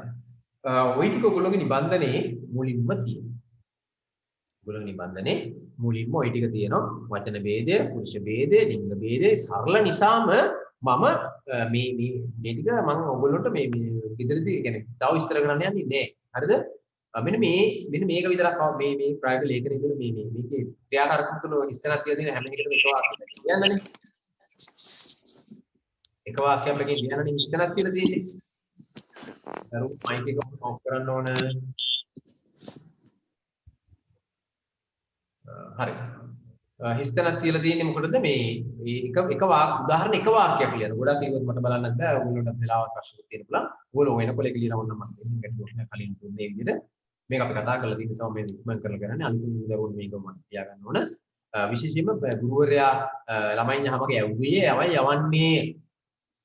ඒ වගේ ඔයගොල්ලොත් එක ප්‍රාණවාචී ඒක වචන කතෘපදයක් අරගෙන කාල තුනින්ම ආඛ්‍යාතයේ මේ විදිහට ගලපලා ලියන්න කියන එක තමයි මේක. ඒක කාල තුනින්ම ඒ තියෙන හැම එකෙම මේ වගේම ලියන්නට ඕන. ඒ වගේම ලියන්න ඕන. ඒකට උදාහරණ වගේක් ඔයගොල්ලන්ට ලියා ගන්න පුළුවන් නම් අන්න ඔයගොල්ලෝ ඉතාම සාර්ථකව මේක ගොඩනගාගෙන ඉන්නේ වාක්‍යයක ගොඩනගාගෙන. ඉතින් එහාට ගියාම උත්සාහකරප සම්බන්ධයේ ওই ටිකේ මේ මූලික කාරණා ටික අපි කතා කරන්නේ. මේක මූලික. මේ මූලික ටිකෙන් පස්සේ අපිට අන්න උත්සාහකරප සම්බන්ධ රීති කියන කොට ගන්න පුළුවන්. අර වගේ අනු රීති ටික ප්‍රධාන රීති ටිකක් තියෙනවා. ඒකෙන් අපි ගෞරවාර්ථ ප්‍රත්‍ය හා පදභාවිතය පිළිබඳව සාකච්ඡා කරලා තියෙනවා. ප්‍රාණවාචී ගෞරවාර්ථ ප්‍රත්‍ය හා පදභාවිතය පන්ති සාකච්ඡා කරා. අපි අලුතින් අපතරු ඉන්නවා නම් නැවත ඔයගොල්ලෝ මේක පොඩ්ඩක් බලන්න. හරි ලේසි මේක. ගෞරවාර්ථ ප්‍රත්‍ය හා පද කීපයක් අපි සාකච්ඡා කරලා තියෙනවා. විශේෂයෙන්ම ඕහු ප්‍රත්‍ය, ආන අනි ප්‍රත්‍ය, අඬ අඬි අඬි කියන ප්‍රත්‍ය ටික ගෞරවාර්ථ ප්‍රත්‍ය කොට ප්‍රධාන වශයෙන් සලකනවා. ගෞරවාර්ථ ප්‍රත්‍ය විදිහට ප්‍රධාන වශයෙන් සලකනවා. ඊට අමතරව තවත් තියෙනවා. ඒ තමයි ඒව ගෞරවාර්ථ ප්‍රත්‍යමද කියන සැකේතර සමාලාර ප්‍රත්‍ය කියලා සමහරවත් පරිවිදසල ඕනම කෙනෙක් ගන්නවා. වහන්සේ පාපාදයෝ කියන්නේ. දැන් අපි ආපහු ගෞරවාර්ථ ප්‍රත්‍ය මතක් කරගමු. කරලා කියන හරි ගැඹුරක් නැහැ ඒක ලේසි. ඕහු ආන අනි අඩ අඬි අඬි ඊළඟට වහන්සේ දේ පාපාදයෝ විශේෂයෙන්ම ওই ගෞරවාර්ථ ප්‍රත්‍ය වලින් ඕහු අපි දන්නවා ඕහු භාවිතා වුණු සැලීම් ආඛ්‍යාතයේ බහුවචනය කියන එක ඔබ තියෙන අපි කතා කරලා තියෙන සායි කතා කරන්නේ නැහැ ඊළඟට ආන අනුවණි ගත්තොත් එහෙම ආන අනු පුරුෂලිංග ප්‍රකෘති සමගත් අනිප්‍රත්‍ය ස්ත්‍රීලිංග ප්‍රකෘති සමගත් එක දෙනවා කියලා අපි දන්නවා ආඛ්‍යාත අනිවාර්යයෙන්ම බහුවචනෙන් දවන්න ඕනේ කියලා අපි දන්නවා මේ ගෞරවාර්ථ ප්‍රත්‍ය හා පදවල ලක්ෂණය මොකක්ද අවසාන ක්‍රියාව අනිවාර්යයෙන්ම මොකද තියන්න ඕනේ බහුවචනෙන් තියන්න හැබැයි වහන්සේ දැ කියන පද දෙකට විකල්ප දෙකක් යෝජනා කරලා තිබුණා වහන්සේ කියන එක આવුත් එහෙම ඕනනම් අපිට පුළුවන් සේක කියලා අවසන් කරන්න නැත්නම් බහුවචනෙන් කියන්න පුළුවන් ඒක පාඩමේ තියෙන උගුල බලන්න හරිද ඊළඟට දැ කියන එක આવත් එහෙමයි දැ කියන එක આવොත් බහුවචනෙන් කියන්න පුළුවන් පිටාන කාරණාවක් විදිහට ඕනනම් අපි දැන් කතා කරලා තියෙනවා ඒක අපිට බහුවචනයේ කියලා එහෙම නැතිව ඕනනම් දැ කියලා අවසන් කරන්නත් පුළුවන් උදාහරණ වැකි දක්වලා තියෙනවා ඔබත් උදාහරණ වැකියක් ලියන්න අවශ්‍යයි මොන සමූහාර්ථවාචී පදභාවිතය අපි කතා කරලා තියෙනවා පාඩම තුල සමූහය කණ්ඩායම කැන්සෙන් කැළපිල ගන්න මුළු පිරිස රළ සෙනග රංචු රෑන වැල නඩේ ජෝඩුව පට්ටි වල කට්ටි ඒක අපාරක් අපි දුන්නා කියනවා කියන්නේ සමූහය කණ්ඩායම කැන්සෙන් කැළපිල ගන්න මුළු පිරිස රළ සෙනග රංචුව රෑන වැල නඩේ ජෝඩුව පට්ටිය වල කට්ටිය දැන් මේ වෙකින් එක පාඩම් කරන්න යන්න එපා. අවබෝධ මෙන්න මේ වගේ ටිකක් තියෙනවා. මෙන්න මේ වගේ ටිකක් තියෙනවා. ඒ ටික පොඩ්ඩක් මේ වගේ ඒවා ඔක්කොම වැටෙන්නේ සමූහාර්ථ වචන පද. අපි කතා කරලා තියෙන සමහර ඊළඟ කොටස වෙනවා. තායිකාරක සමූහාර්ථ වචන පද ටික පොඩ්ඩක් කියමු බලන්න. කියන්නේ සමූහය කණ්ඩායම කැන්සෙන් කැළපෙල ගන්න මුළු පිරිස රළ සෙනග රංචුව රෑන වැල නඩේ ඕකේ වචනයක් අක්ෂර වින්‍යාස වචනයක් තියෙන එක මතක තියාගන්න මොකද්ද කැල කියන එක කැල කියන එක ලයන්ට දන්ත ජය තරුණ කැල පිරිස් කැල කියන එක ඒවා ලයන් දන්ත දෙකම දෙනවා ඉතින් මේ වගේ වචනයක් ආවොත් ආඛ්‍යාතේ බහුවචන තියන්න ඕනේ කියන එක මම තියාගන්න ප්‍රාණ වචන අප්‍රාණ වචන ඒක වචනේ කියන එක අපි දන්නවා ඊළඟට ගත්තොත් එහෙම නිත්‍ය බහුවචන පද භාවිතය ගත්තොත් එහෙම අපි එකක් සාකච්ඡාට අවලෝකන නිබන්ධන පන්තියේදී ඒක නැවත මතක් කරගන්නත් ඉතින් වචනික එකපාරක් කියමු නිත්‍ය බහුවචන පද කියන්නේ අපි කිය වචනේම මාතෘකාවේ අර්ථයක් තියෙනවා නිත්‍ය බහුවචන පද කියන්නේ ඒවා ඇත්තටම බහුවචන විදිහටම ඉන්නේ සාක්ෂාත් කරගන්න බහුවචන එකක් ගන්නවා උදාහරණ කීපයක් වචන කීපයක් ගත්තොත් ඇතම එකයි කෙනෙක් ඇතම් සමහරෙක් කවුරු දිනෙක දින කිසිමෙක් රැසෙක් කවරු පෙළපිලා ආදී වචන තමයි නිත්‍ය බහුවචන පද වෙන්නේ උදාහරණ දක්වන්න උගත උදාහරණ වචනයක් කියන්න ඒ වගේම නිත්‍ය බහුවචන පද වලින් මේ නිත්‍ය බහුවචන පද වලින් ඒකාර්ථය ප්‍රකාශ කරන තිබුණොත් සභාවෙන් මේක පිට ගියන් පස්සේ කියන්නේ කෙනෙක් ගියා කියලා කියන්නේ එක්කෙනෙක්ම දැරි වැටෙන්නේ කියනවා එක්කෙනෙක් කියලා ඒක සයික වචන කියලා තියෙනවා ඊළඟට යමෙක් කවරෙක් කියලා කියන්නේ නිත්‍ය බහුවචන නෙමෙයි කියලා තියෙනවා ඊළඟට ගත්තොත් එහෙම සම්බන්ධ වාචී නිපාත පද භාවිතය සම්බන්ධ වාචී නිපාත පද භාවිතය සම්බන්ධ වාචී නිපාත පද භාවිතය ගත්තොත් එහෙම මම දැන් ඔයගොල්ලෝ කතා කරලා ඉගෙන නැවත පොඩ්ඩක් ඔයගොල්ලෝ ගාව නිබන්ධනේ තියෙනවා කියලා මම හිතනවා බලමු මේ කොටසේ මේ බලන්න මුලින්දලා අපි බලපිළිවෙලක් බලාගමු අපි ඔන්න මේව අපි කතා කරේ දැන් මේ වාක්‍ය රීති වල වචන ભેදය අපි සාකච්ඡා කරා දරුවනේ ඊළඟට පුරුෂ ભેදය ගැන මෙතන අපි සඳහනක් කරලා සාකච්ඡාවක් කරා ඊළඟට අපි කතා කරා ලිංග ભેදය පිළිබඳ උදාහරණ සහිත මේකේ තියෙන ඔයගොල්ලෝට එක්ක ආශ්‍රය කරන්න පුළුවන් ඊළඟට ප්‍රාණවාචී අප්‍රාණවාචී ભેදය තියෙනවා ගෞරවාර්ථ ප්‍රත්‍යහ පද භාවිතය අපි දැන් කතා කරා තව වතාවක් සමුහාර්ථ වාචී පද භාවිතය ගැන කතා කරා නිත්‍ය බහුවචන පද භාවිතය අපි සාකච්ඡා කරා අපි ඊළඟට සම්බන්ධ වාචී නිපාත භාවිතය ගැන අපි පන්ති තුල සාකච්ඡා කරලා තියෙන පුහුවයගේ නිබන්ධන උදාහරණ බලලා හරි දාලා උදාහරණ නෙවෙයි ප්‍රායෝගික අභ්‍යාස බලලා ඒවට හරි දාලා නිවැරදි කරගෙන පොයත් බොහෝ අය ඉන්නවා ඊ අතරේ ඒ අයට මම හිතන්නේ වඩාත් පහසු වෙයි ওই ටික දක්වා 25 දක්වා තියෙන ටික අපි කතා කරලා තියෙනවා එහෙම කොහොමද මේ මාතෘකා ටික ඔක්කොම කතා කරලා තියෙනවා මේ මාතෘකා ටික සේරම කතා කරලා තියෙන ඒ නිසා අපි තාම ලේසි අපිට විභාගීට අදාළව දැන් මූලික කාරණා ටික වාක්‍ය රීතියේ මූලික කාරණා ටික කතා කරලා තියෙනවා මේ සම්බන්ධ වාචී නිපාත භාවිතය කියන එක ඔයගොල්ලෝ බලා ගන්න ද නිපාතේ භාවිතය හා නිපාතේ භාවිතය හෝනොත් හේවත් වගේ නිපාත සම්බන්ධ වාචී නිපාත පදවල භාවිතය පිළිබඳව ඔබ අදහසක් ඉදිරි කර ගන්නටම අවශ්‍යයි. ඉතින් මම හිතනවා මේ කොටස වලට ටිකක් හැටි වෙන්න ඇති අපිට පුළුවන් අද දිනේ එකම එක කොටසක් විතරක් කතා කරලා මේ නිබන්ධනේ මේ අදට අවශ්‍ය කාරණා ටික අවසන් කරගන්න 26 27 ඔයගොල්ලන්ට පන්දිත නිබන්ධනේ යම් කිසි වෙන්න පුළුවන් නමුත් රීතිය පොඩ්ඩක් කතා ගන්න වාක්‍යක ආඛ්‍යාතයේ වශයෙන් ඇත නැත යන පද එදෙන විට කොහොමද කියන්නේ ආඛ්‍යාතයේ විදිහට එනකොට කොහොමද උක්තය තියන්නේ කියන එක තමයි මෙතන මේ සාකච්ඡා කරන්නේ කොහොමද උක්තය තියන්නේ කියලා සාකච්ඡා කරන්නේ. ඒතොර ඊටම පැහැදිලි මේක අපි මේක රීතියක් ඇත නැත භාවිතයේ රීතිය තමස් ලේසි මේක කරලා කියන්න ඇත නැත රීතිය අපි මේක නවත්තමු මේ කොටසද මේක පොඩ්ඩක් බලාගන්න ඒක තමයි මම දැන් අද අපිට 10 වසර අපිට එකතු වෙලා ඉතිරි අලුතෙම සම්බන්ධ වෙන්න යන පුළුවන් ඔකේ මේ දක්වා තියෙන ඔක්කොම ටික කරලා ගැටි සයිත් ඒවා දිනක් කතා කරලා අවබෝධ කරගෙන පාඩම් කරලා නැත්තම් අනවබෝධ ඒවා දිනක් අහන්න පුළුවන් ඒ ඇත නැත භාවිතයේ රීතිය කියන ගත්තොත් එහෙම සමහර වාක්‍ය තියෙනවා දරුවෝ මේ ඇත නැත කියලා අවසන් කරලා ඇත නැත කියලා අවසන් කරලා මෙන්න මේ ඇත නැත කියලා යම්කිසි වාක්‍යයක් අවසන් කරලා තියෙනකොට අපි සැලකිල්ලක් දක්වන්නකොට ඒක වාක්‍ය උක්තය නිසා කොහොමද අපි එහෙම අවධානය අපේ එතෙන්ට යොමු කරන්නේ යොමු කළේ ඇයි ඇත නැත කියලා අවසන් කරපු වාක්‍යයකට පෙර එන මුලින් මේ කියන්නේ ඇත නැත වලට පෙරින් ක්‍රියාභාවයක් හඟවන ඒ ක්‍රියාභාවයක් මම ක්‍රියාභාවයක් උදාහරණ කියන්නම් කරන කර බලන වගේ ක්‍රියාභාවයක් ක්‍රියාර්ථයක් හමුවන පදයක් ඊද කියලා බලන්න. ක්‍රියාභාවයක් හමුවන පදයක් මෙතන නැත්නම් කියන්නේ ඇත නැත් වලට පිළින් ක්‍රියාභාවයක් හමුවන පදයක් නැත්නම් මෙන්න මේ වගේ වාක්‍යවල තියෙන කර්තෘ පදය අනිවාර්යයෙන්ම උක්ත රූපේ තියන්න. එවැනි වාක්‍ය වල තියෙන කර්තෘ පදය මොකක් කරන්න ඕනද? උත්තර රූපයෙන් තියන්න ඕන. උත්තර රූපයෙන් තියන්නට ඕන. ඒක මතක තබා ගන්න. මොකද්ද? ඇත නැත කියලා තිබුණොත් ඇත නැත වලට පෙරින් ක්‍රියාරූපයක් නොමැති වුණොත් ක්‍රියාභාවයක් මොන පදයක් නොමැති වුණොත් අපිට මොකක් කරන්න පුළුවන්ද? අපිට පුළුවන් උත්තය උත්තර රූපයෙන් තියන්න කිව්වම තමයි නිවැරදි. හැබැයි ඇත නැත වලට පෙරින් තිබුණොත් කර ඇත බලන්නේ නැත ක්‍රියාභාවයක් නෙමෙයි. අන්න එහෙම වුණොත් අන්න උත්තේකම කියන්න බෑ.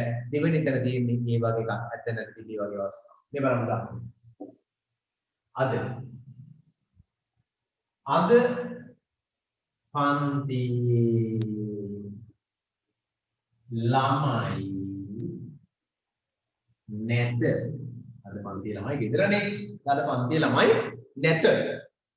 මා විතරක් ඇත මේ වෙලාවට. හරිනේ? හරි. අද පන්තියේ ළමයි නැත. අද පන්තියේ ළමයි නැත. දැන් මේ අද පන්තියේ ළමයි නැත කියන තැන මේ අවසාන මේ ආඛ්‍යාත ඉදිරියේ ඉදිරියේ තියෙන්නේ නැත කියන එකනේ. මෙතන පෙරින් නැහැ මොකක්ද නැත්තේ?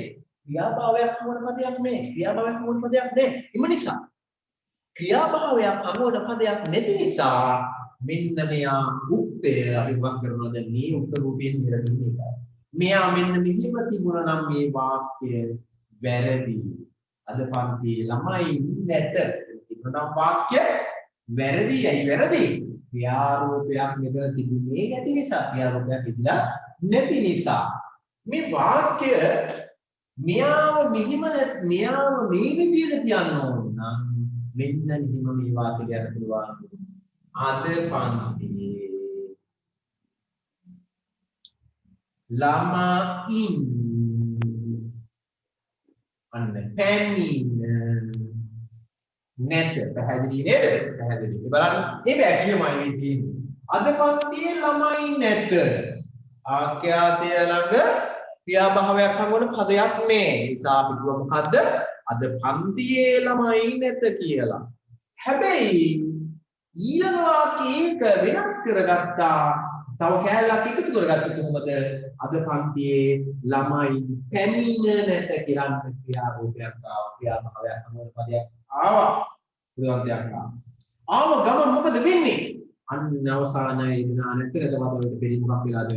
ක්‍රියාභාවයක් තිබෙන නිසා මෙන්න කතු වෙනස් වෙලා. පැහැදිලි නේද? මෙතන නෑ කවුරුවත් ක්‍රියාභාවයක් හමුවන කෙනෙක්. මෙතන ඉන්නම ක්‍රියාභාවයක් හමුවන කෙනෙක්. එම නිසා මොකක් වෙලාද? මෙතන ළමයි කියලා තියලා මෙතන ළමයින් කියලා තිබුණා. ඇත නැත වෙනුවට ඇත කියන එක තිබුණත් එහෙම තමයි. මෙතන ඇත කියලා තිබුණත් හරිම ලේසි. තිබේ කියලා තිබුණත් ඉගෙන ගන්න ඕනේ. හරිම ලේසි බලන්න. ඉතාලි ලේසි එකක්. ඇත නැත රීතිය ඇත නැත වලට පෙරින් ක්‍රියාභාවයක් හමුවන පදයක් තිබුණොත් කර්තෘ අනුද කරනවා. ඇත නැත වලට පෙරින් ක්‍රියාභාවයක් හමුවන පදයක් නැත්නම් කර්තෘ උත්තර රූපයෙන් ලැබිය යුතුයි. ඇත නැත රීතියට දාලවයි මේ සාකච්ඡා කරේ. අපි තව විනාඩි 5කින් විතර මේක අවසන් කරගන්නට ඕන. බලමු පොඩ්ඩක්. දැන් ඔයගොල්ලෝ පුළුවන් බෝඩ් එක පොඩ්ඩක් බලන්න. බෝඩ් එකේ තියෙනවා මම අර පැහැදිලි කර කාරණාව. මේ තියෙන්නේ මේ අද පන්තියේ ළමයි නැත නැත්නම් ඇත ක්‍රියාභාවයක් ඇවිල්ලා නැහැ මේවට පෙරින්. ඒක නිසා ළමයි කියලා උත්තෙන් කියලා කියනවා. අද පන්තියේ ළමයින් පැමිණෙන්නේද නැත කියන තැනට පෙරින් පැමිණ කියලා ක්‍රියාභාවයක් වන පදයක් උදාහරණයක් කියන නිසාම ළමයින් කියලා මෙතන අනුත්ත කරලා තියෙනවා. මෙන්න මේක තමයි අද දිනේ අපේ අලුත් රීතිය. අද දිනවල රීතිය. ඉතාම ඉක්මනින් මෙතන මම අවසන් කරනවා. මේක උදාහරණ වැකි දෙක ලියන්න. ඔයගොල්ලෝ නිබන්ධන ඉදිරියට දෙන්න. ඉතාම ඉක්මනින් මතක් කරගන්න දිනේ සාකච්ඡා කරන කාරණා ටිකත් එහෙම අපි අද මේ ව්‍යාකරණ නිබන්ධනේ වාක්‍ය ඉදිරි නිබන්ධන සාකච්ඡා කරලා මතක් කරගමු. අපි කතා කරා මොනවද කතා කරේ? වචන ભેදය කරා. අපි කතා කරා දරුවනේ පුරුෂ ભેදය කතා කරා. අපි කතා කරා අද ලිංග ભેදය කතා කරා.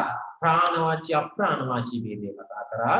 ගෞරවාර්ථ ප්‍රත්‍ය හා පද භාවිතය දිනේ අපි කතා කරා. සමූහාර්ථවාචී පද භාවිතය කතා කරා. නිත්‍ය බහුවචන පද භාවිතය අපි අද කතා කරා. ඒ වගේම අද අපි කතා කරා සම්බන්ධවාචී නිපාත පද භාවිතය. ඒ වගේම අපි අද කතා කරා ඇතනද භාවිතයේ රීතිය පුළුල්ව විස්තර කරගත්තා. ඒ කියන්නේ මම මේ ඇතනතවට කලින් දක්වා තිච්චේව සම්පූර්ණයෙන් විස්තර නොකලේ අපිව පන්තිවල සාකච්ඡා කරලා තිබිච්ච නිසා අලුතෙන් ආපු අයටත් නැවත මෙන්න අවබෝධ කරගන්නයි අපේ ඉන්න දරුවන්ට නැවත මතක් කරගන්නයි තමයි මේක මම කතා කරේ. අපි මතක් කරනවා වාක්‍ය විද්‍ය අපිට හරිම වැදගත්. කෙටි ප්‍රශ්න 40 දෙනවා. රචනාවට එනවා. රචනාවට එන්න අවශ්‍ය වෙනවා. සාරාංශය ලියන්න අවශ්‍ය වෙනවා. ඊළඟට අපිට මේක අවශ්‍ය වෙනවා මොකද? ප්‍රායෝගික ලේඛනයේ අනිවාර්යෙන්ම ඒවට වෙනම ලකුණු ලැබෙනවා මේ ඔබට පුළුවන් වෙන තොර වාක්‍ය දිනවල සෙකන්ඩ් අවබෝධයෙන් ඔයගොල්ලෝ අවබෝධ කරගෙන තියාගන්න. ඊළඟට මම වාක්‍ය නිබන්ධනය අපිට ඊළඟ නියමිත මාතෘකාව තියෙන කතෘපද මුක්ත වන අවස්ථා කියලා මාතෘකාවක්. ඊළඟට තියෙන අපිට කතෘපද අනුක්ත වන අවස්ථා කියලා තැනක්. ඒවට අපි යන්න තියෙන්නේ. අපි ඉදිරි දික් බලමු. දැන් උන් අපි මතක් කරමු දැන් සම්බන්ධිනේ තව දවසකින් දෙක මම දැන් ඔයගොල්ලන්ට ලැබෙයි. අපේ මේ මාසෙට දාලා නිබන්ධන කට්ටලය තුල මාසෙට දාලා සම්පූර්ණ සිංහල නිරීක්ෂණ විභාගය කරන අනිත් ඒවා තියෙන්නේ සෞඛ්‍යකට ඉවත් සූදානම් වෙන්න අවශ්‍යයි. මේ විෂයත් එක්ක පුදුයි රයිද පහසුකම් තියෙන අය ඉතින් අපි මේ පහසුකම් මොකටද ළඟා කරගැනීමේ අවකාශ නැහැ. ඉතින් කොහොම නමුත් අපි එහෙමයි කියලා අපිට මේක අතහැරලා දාන්න බෑ. අපේ දරුවෝ පුළුවන් අයට අපි මේ වැඩි කරගෙන යන්න ඕන. අපි අනිත් දරුවෝ අමතක කරන්නේ නැහැ. ඒ දරුවෝටත් අපි මේ පන්ති පටන් ගන්න අවස්ථාව ලැබුණා. පන්ති පටන් ගත්ත අවස්ථාව තුළ මේ අපි මේ කතා කරන හැම එකක්ම අපි රෙකෝඩින් දාලා තියෙන්නේ ඔක්කොම එකතු කරලා තියෙන්නේ. ඒ දරුවන්ට මේව අහන්න දීලා ඒ දරුවෝ මේ පන්තිය වෙනම අවස්ථාවක් කරගෙන ඒ අවස්ථාව උදා කරලා දෙන්න අදහසින් තමයි මේ පන්තිය කරගෙන යන්නේ. නිසා හැම දරුවෙකුම මේ අවස්ථාව ලැබුණා. අනිත් දරුවන්ටත් අපි අනුපාඩුවක් කරගෙන මේක කරලා තියෙනවා. නිසා ඒ දරුවන්ටත් අපි ඉදිරියේදී මේ අවස්ථාව ලබා කරලා දෙනවා. අපිට කවුරුවත් අතහැරලා යන්න ඕනවක් නැහැ. අපි හැම කෙනෙක්ම මේ සාමූහික ගනුදෙනු කරනවා. මේ සාමූහික ගනුදෙනුවේදී පහසුකම් තියනට මේ අවස්ථාව උදා කරලා දෙනවා. පහසුකම් ළඟා කරගෙන අපහසුතාව තියෙන අයට අපි ඉදිරියේදී ආයතනයේ මට්ටමින් මේ හැම රෙකෝඩින් එකක් දාලා හැම පාඩම අභ්‍යාස කරනවා. මේ සෑම එකක්ම අපි ළමයින්ට ඒ දරුවන්ටත් කොහොම හරි ළඟා කර දෙන්න උත්සාහ කරනවා. හරි. ඒකට අපි මතක් කරනවා මෙතනදී මේ දැන් වෙලාවක් ඉන්නේ අවසන් කරගන්න. තව දෙයක් මතක් කරනවා අපි සාහිත්‍ය මධ්‍යම මතක් කරනවා. ඔයගොල්ලන්ට අවස්ථාව තියෙන ඉදිරියේදී ඔයගොල්ලෝ දිනයක් කරා කරගෙන ඉවරලා ඒක අපි මේ තාක්ෂණ භාවිත කරන හැටි කමක් නැහැ කරගන්න අවශ්‍යයි. මොකද මේ විෂය ප්‍රති කුමාරි ගොඩ දාන අපි කතා කරගෙන මේ විෂය කුමාරි එකක් කරන අවශ්‍ය කරන තැනට යන්න අවශ්‍යයි. ඒක අපි සූදානම් කරගන්න. ඔයගොල්ලෝ පාඩම් කරගන්න කියලාතරේ පාඩම් කළා මේක කුමාරි හොඳින් මොකද දෙමු. ඊළඟට මේ මම තව විනාඩි 5කින් විතර වගේ අවසන් කරනවා. ඊට මත්තෙන් මම කැමතියි මම ඔයගොල්ලෝ තවත් මාතෘකාවක් ගැන සඳහන් කරන නිසා මේක පොඩ්ඩක් විතර කරන්න. පරි මාතෘකාවක්. ඒකෙන් අපි අවසන් කරමු. පොඩි විනාඩි 5ක් විතර තව රැඳීම වෙනවා. විනාඩි 5කින් අපි අවසන් කරමු. විශේෂයෙන්ම මේ ඔයගොල්ලෝ බලා ගන්නට අවශ්‍යයි ඔයගොල්ලන්ට නියමිත ඊළඟ පාඩම තමයි මුනි සිල්පා සිම්මින්නේ කියන පාඩම. හරි. මම අවස්ථාව දෙන්න පොඩ්ඩක් මොකද ගැටලුවක් තියෙනවා කියන්නේ. පටන් ගන්න ගැටලුවක් තියෙනවා ඉදිරිපත් කරන්න මේ දැන් කතා කරපු කාරණාත් එක්ක අපි මොනවද පුළුවන් අපි ඉස්සරහට යන්න.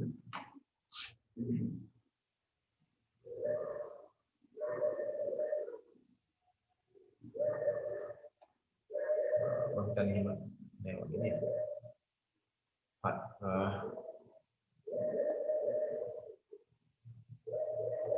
මම ඔයාලට කියන්නම් මේ මුනි සිරිපා සිම්මින්නේ පද්‍ය පන්තිය අපි මොකක් කරගන්න අවශ්‍යයිද?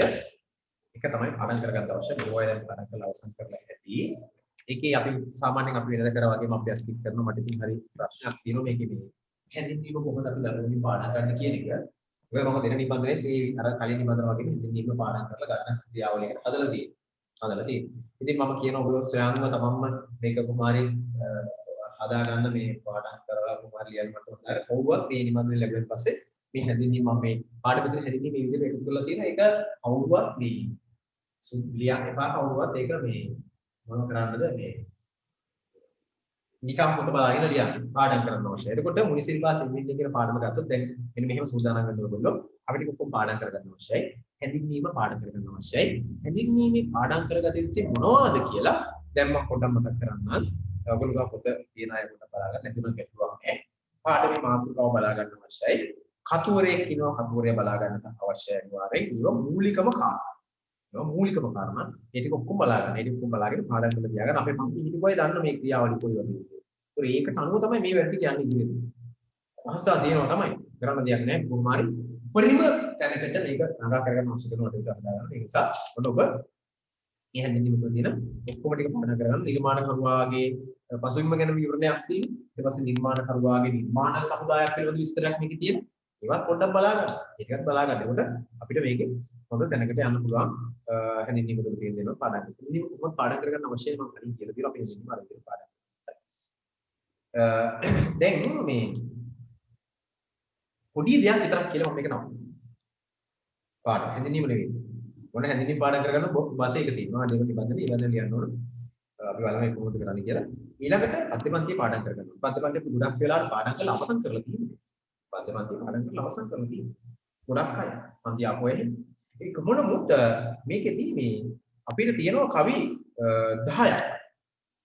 කවි 95කින් සමන්විත ග්‍රන්ථයකින් කවි 10ක් තමයි අපිට මේක එකතු කරලා තියෙන්නේ. කවි 10 අපිට එකතු කරලා තියෙන්නේ අපේ ජීවිතය මොකක් කරගන්නද? අපේ ජීවිතය තුළ රට ගැන දේශාභිමානය ඇති කරගන්න. දේශාභිමානය. ඔබ ඒ අරමුණින් මේක පාඩම් කරන්න. මේකේ තියෙන දේශාභිමානය මොනවද? දේශානුරාගය මොනවද? මේකේ තියෙන. ඊළඟට මේකේ තියෙන කාව්‍යපක්කම අපි ඉගෙන ගන්න ඕනේ. ඊළඟට මේකේ තියෙන භාෂාව මොන වගේද කියලා ඉගෙන ගන්න ඕනේ. භාෂා භාවිතය ඉගෙන ගන්න ඕනේ. ළඟට ප්‍රතිභාපූර්ණත්වය ඉගෙන ගන්න. මේවත් අපි ඉස්සරහ මේ කතා කරන දේවල් ඒවා අපි කතා කරගන්න ඕන පාඩම් වල. ඒක නිසා මම කතා ගන්න මේ එකින් එක අපි මේකේ හැදෑරීම කළ යුතුයි කරගන්න අවශ්‍යයි. මුනිසිපල් මින්නේ පද්ධතිය පාඩම් කරලා තියාගන්න, හැදින්වීම පාඩම් කරලා තියාගන්න.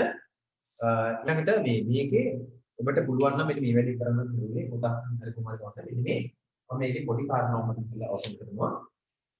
ඒ තමයි මේක අපේ සාහිත්‍ය පන්තියක දාගුණා දන්නව නැත්නම් දන්නව ඉතින් දන්නව ඔබට මතක් කිරීමක් කරන්න. අපේ මේ නූතන සාහිත්‍යයේ ප්‍රධාන කොටස් හතරකට අපි බෙදලා සාකච්ඡා කරනවා. කයිපරපුර හතරක් නූතන සාහිත්‍ය යුගයේ කයිපරපුර හතරක් අපි හඳුනා ගන්නවා. මේක අත්‍යවශ්‍යම හඳුනා ගන්න අවශ්‍ය පාඩම දානවා. එක්කෙනෙක් තමයි කවුද? එක පරපරක් තමයි කවුද? පෝල් මං කෙටියෙන් කියනවා. කොළඹ යුගයේ පළමු කවි පරපුර නැත්නම් කොළඹ යුගයේ වැඩිහිටි කවි පරපුර. නැත්නම් දෙවෙනි එක කොළඹ යුගයේ තරුණ කවි පරපුර. මේ කෙටියෙන් කියනවා නිසා මේ කවි පරපුර. ඊළඟට තුන්වෙනි එක හෙළ හවුලේ කවි පරපුර. හතරවෙනි එක අපි දන්නවා නිසදැස් නැත්නම් නිදහස්. නිසදැස් කවි පරපුර. පැහැදිලි නේද? මෙන්න මේ හතර පිළිබඳ පසුබිම පිළිබඳ අවබෝධයක් ඔබට මේ පාඩම තුළ අවශ්‍යයි. මොකද මෙම පාඩමයි, يعني පස්වෙනි පාඩමයි, හයවෙනි පාඩමයි දෙකම මෙන්න මේ කවි පරපුර දෙකට අදාළයි. පස්වෙනි පාඩම අදාළ කොළඹගේ වැඩිහිටි කවි පරපුර නම් පළමු කවි පරපුරට, හයවෙනි පාඩම අදාළ කොළඹගේ දෙවන කවි පරපුරට නැත්නම් තරුණ කවි පරපුර. ඒක පොඩ්ඩක් අවබෝධ කරලා තියාගන්න. මේ කවි පරපුර දෙකේ සාකච්ඡා කරගන්න ඕන අපි. අද ඒකට වෙලාව නෙමෙයි. අපි ඉදිරියේදී සාකච්ඡා කරගන්නවා. ඒක නිසා මේ පන්තිපන්තිය පාඩම් කරලා තියාගන්න. අපි ඇත්තටම වෙලාව මත වෙනවා මේක සස්වාදයක් අපි කරගන්න අවශ්‍යයි. ඊළඟට මේකේ මේ පන්තිපන්තිය රචනා කරලා තියෙන්නේ මතක තියාගන්න වසන්ත විරිතෙන්. ඒක පොඩ්ඩක් සාමාන්‍ය අවුලේ මතක තියාගන්න මතක ඉඳලා කියන වසන්ත විරිතෙන් පන්තිපන්තිය රචනා කරලා තියෙන්නේ. වසන්ත විරිතේ ලක්ෂණය තමයි වසත් විරිතක් කියලා කෙටි විරිතක් නේ වසත් විරිත නම් වසත් විරිත මාත්‍රා 12යි. මාත්‍රා 12යි. මේ බලන්න මම එක පදයක් විතර කරගන්නම්. එක පදයක් විතර කරගෙන ගන්න අපි අවසන් කරගමු. වසන්ත විරිතේ කෙටි වසන්ත විරිත වාග්දාන බලන්න. මුනි සිරිපා සිවි මින් නේ මොනකට බලන්න ඔයගොල්ලෝ හරිද මාත්‍රා ගන්න බලන්න ගන්න 1 2 3 4යි පාඩම දීර්ඝ එක නිසා 2යි අර 2 6යි සි 1යි මි 1යි මින් කියලා කොහොම දීර්ඝයක් වුණ 2යි මෙතන 2යි එතකොට මේ පේනවා 1යි 2යි 3යි 2යි 5යි 2යි 7යි 2යි 9යි 2යි 11ක් ඉතින් 11ක් ඉදිරියට තියෙනවා මාත්‍රා. ඒක මෙන්න මාත්‍රා ගන්න කියන එක ඔබට තිබිය යුතුයි. sorry මෙතන මේ කොහොමද දෙකයි. ඒක මම බලන්න. එතකොට 1 2 3 4 2 6යි 2 7යි 2 10යි 1යි 12යි. 12යි. ඔයගොල්ලෝ අදපන්ති නිකන් ගණන් කරලා බලන්න ඉදිරියට මම ඔයගොල්ලෝ මෙතනදී කරගෙන බලන්න. ඊළඟ පද්‍ය අරගෙන බලන්න. සමනලගිරි පෙදසින්නී කියන එකේ තියෙන 12යි.